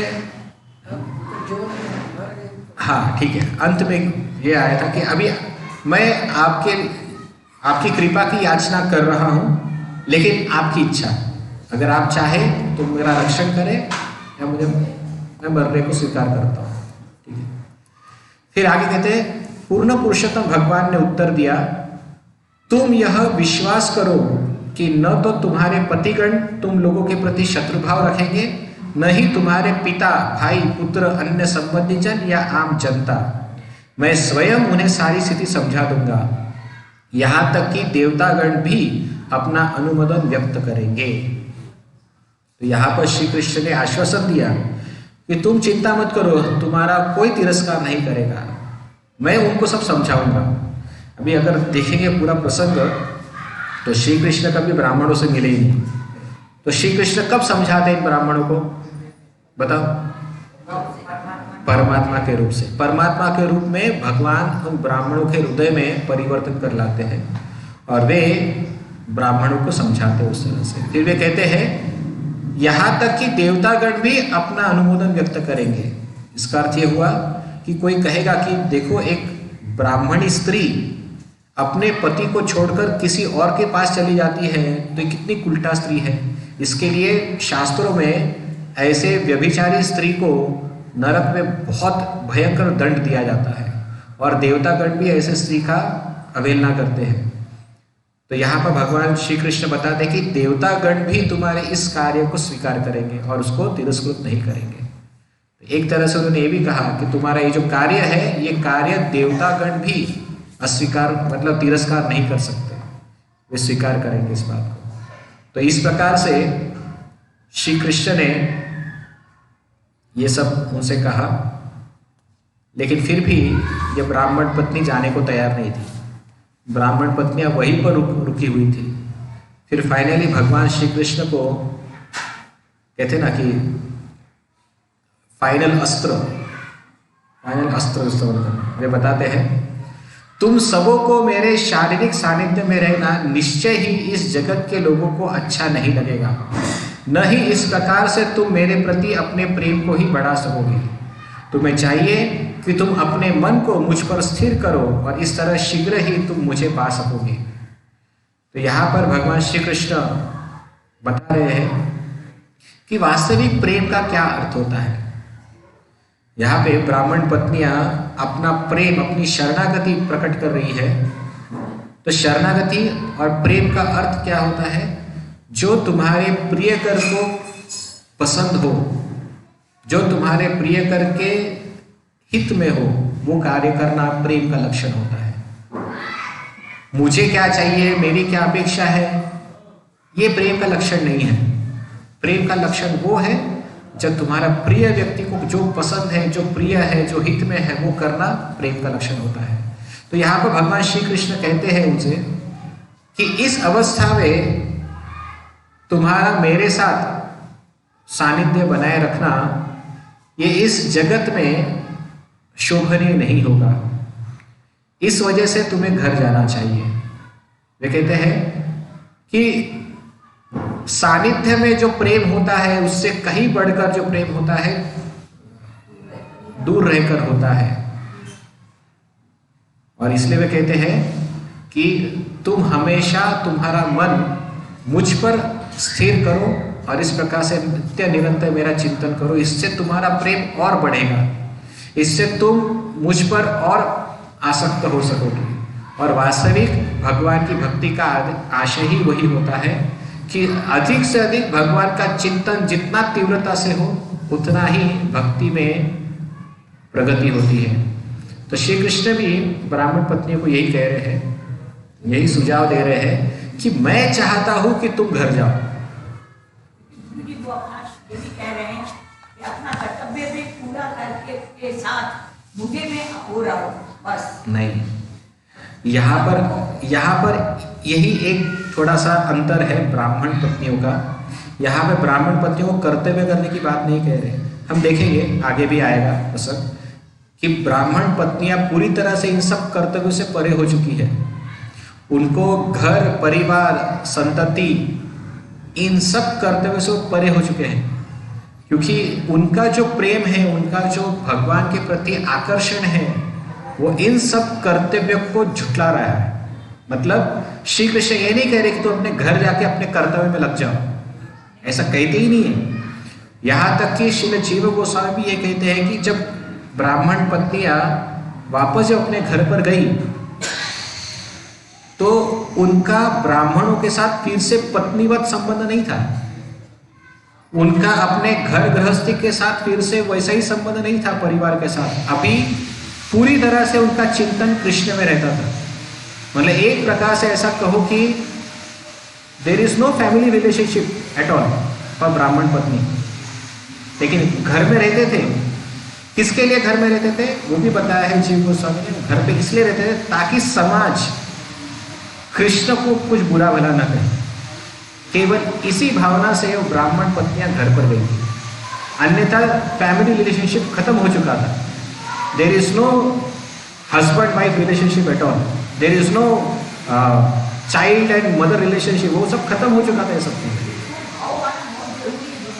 ठीक है, मैं यहाँ पर इनकी बात कर रही, इनको वो भाव है, आप इसकी बात कर रहे हैं ना, तो मैं इनकी बात कर रहा हूँ। तो इनकी बात यहाँ पर उनको वो भाव है, इसलिए वो सारे भौतिक कर्तव्य से मुक्त हो चुके थे। तो वापस मैं कहना चाहूँगा कि ब्राह्मण पत्नियों ने श्री कृष्ण की इच्छा को सर्वोपरि माना।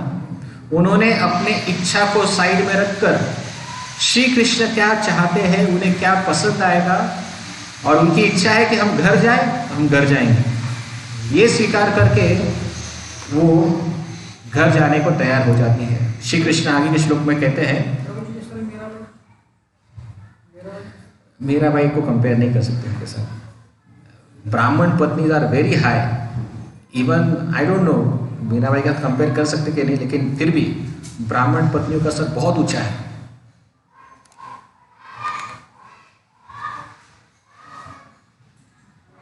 ओके, श्रवणात् दर्शनात् ध्यानात् मयि भावो अनुकीर्तनात् न तथा सन्निकर्षेण प्रतीयात् ततो गृहान्। तो यहाँ पर श्री कृष्ण कहते हैं कि किस प्रकार से तुम मेरे प्रति आकर्षण या मेरे प्रति अनुभूति बढ़ा सकती हो।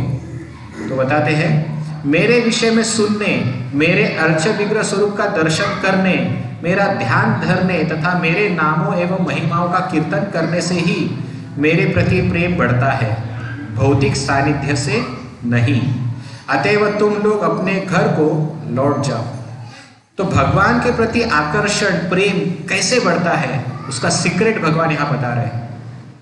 क्या प्रेम कैसे बढ़ता है भगवान के प्रति? पहला, भगवान के प्रति सुनने से। दूसरा, मेरे अर्च विग्रह की मतलब सेवा करने से। तीसरा, मेरा ध्यान धरने से तथा नाम एवं महिमाओं का कीर्तन करने से।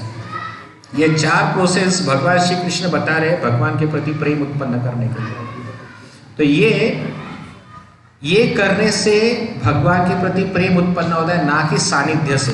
भगवान स्वयं बता रहे कि मेरे सानिध्य में रह के प्रेम उत्पन्न नहीं होता, लेकिन जो कोई व्यक्ति ये सब करता है उससे मेरे प्रति प्रेम हो सकता है। अभी ये पूरी तरह से कॉन्ट्रास्टिंग है गोपियों के साथ, लेकिन फिर भी दोनों का प्रेम एक ही स्तर का माना गया है। क्यों? क्योंकि दोनों जगह पर गोपियां जो है श्री कृष्ण की इच्छा समझकर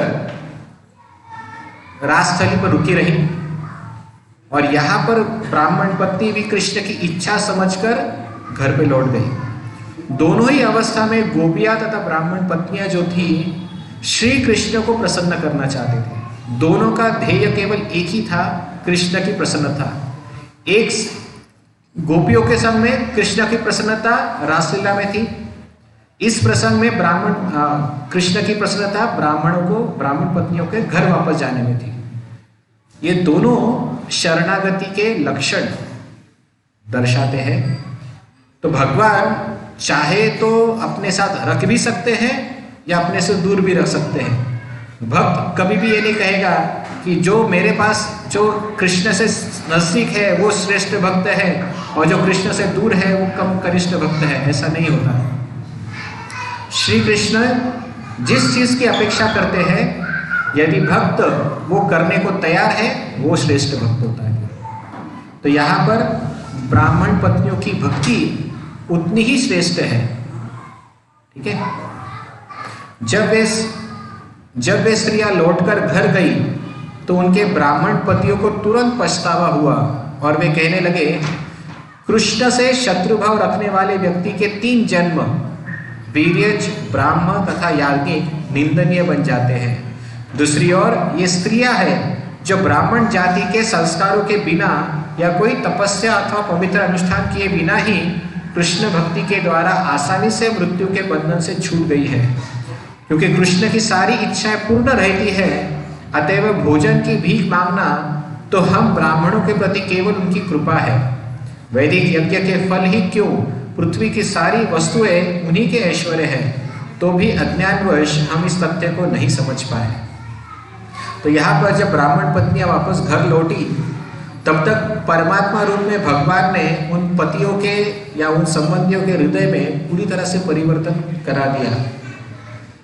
इससे हमें एक और चीज समझ में आती है, यदि हम भी भगवान को पूरी तरह से समर्पित हो और ऐसा समर्पण रहे तो भगवान स्वयं अपने संबंधियों का हृदय परिवर्तन करते हैं और हृदय परिवर्तन करके तुम्हारे प्रति उनके मन में आदर जागृत होगा ही होगा।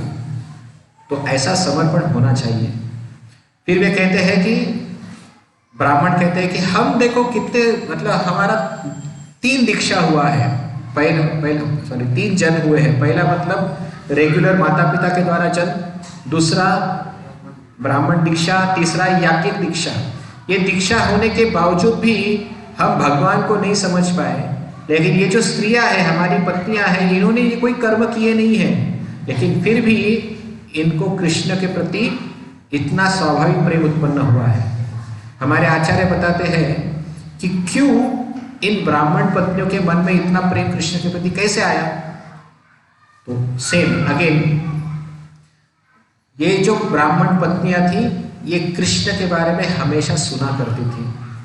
जब भी कोई गोपी अपना दही दूध बेचने के लिए आती, इनके यहाँ पे तो सारी गोपियाँ, मतलब जो भी गोपियाँ आती थी वो कृष्ण का वर्णन करती थी और ये ब्राह्मण पत्नियां हमेशा कृष्ण का वर्णन सुनने के लिए आतुर रहा करती थी। तो केवल सुनने मात्र से उनका हृदय में भगवान के प्रति प्रेम जागृत हो गया।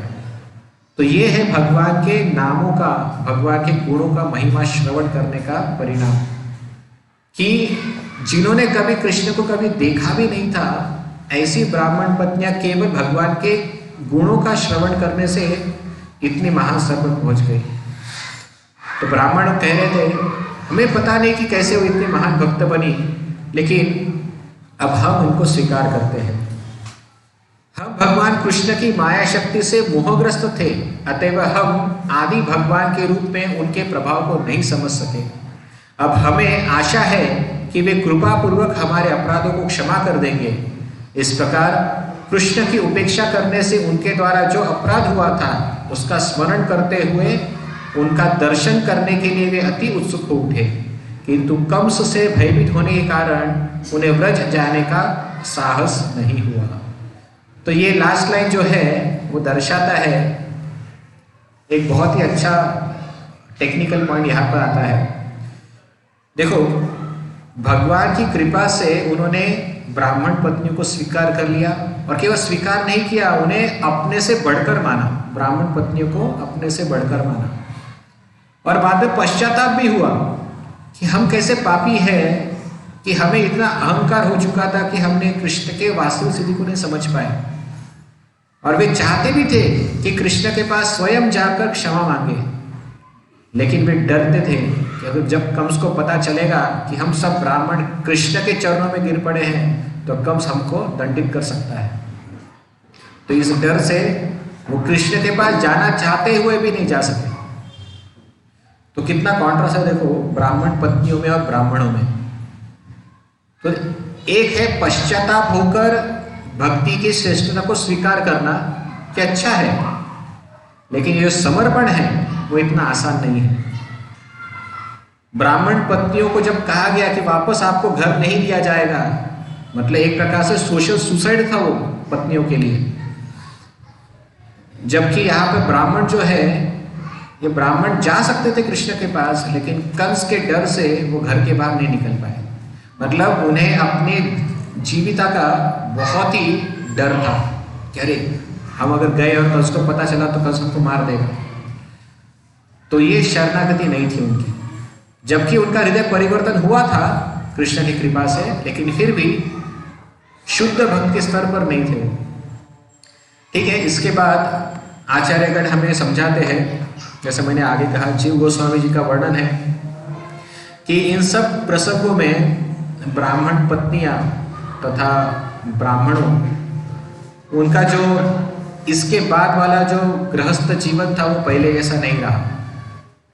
एक प्रकार से पूरी तरह से ब्राह्मण पत्नियों ने कृष्ण के गुणगान, लीला, श्रवण, कीर्तन में अपना पूरा जीवन समर्पित कर दिया, और ब्राह्मणों ने भी कभी अपने पत्नियों को टाला नहीं, रोका नहीं। वे आदरता के साथ अपने पत्नियों का सम्मान किया करते थे। तो ये परिवर्तन हुआ इस प्रसंग के पश्चात। तो हम इस लीला से ये समझ सकते हैं कि शरणागति का भाव क्या होता है और वास्तविक श्रेष्ठ भक्ति क्या है। हमें कभी भी ये नहीं सोचना चाहिए कि गोपियां महान है या ब्राह्मण पत्नियां महान है, ऐसा कभी नहीं सोचना चाहिए। दोनों में से कौन से श्रेष्ठ है ये कभी नहीं सोचना चाहिए, क्योंकि दोनों एक तो गोपियों ने और ब्राह्मण पत्नियों ने, दोनों ही व्यक्तियों ने कृष्ण की प्रसन्नता को प्राधान्य दिया, और यही भक्ति का सर्वोच्च लक्षण है। हरे कृष्णा। तो कल हम गोवर्धन पूजा की शुरुआत करेंगे। गोवर्धन लीला का प्रारंभ होने वाला है कल से। किसी का कोई प्रश्न अभी तक के विषय में? 5 मिनट है, जिसको पूछना है तो पूछ सकते हैं। हरे कृष्णा। श्रीमद् भागवत महापुराण की जय, श्रील प्रभुपाद की जय, अनंत कोटि वैष्णव वृंद की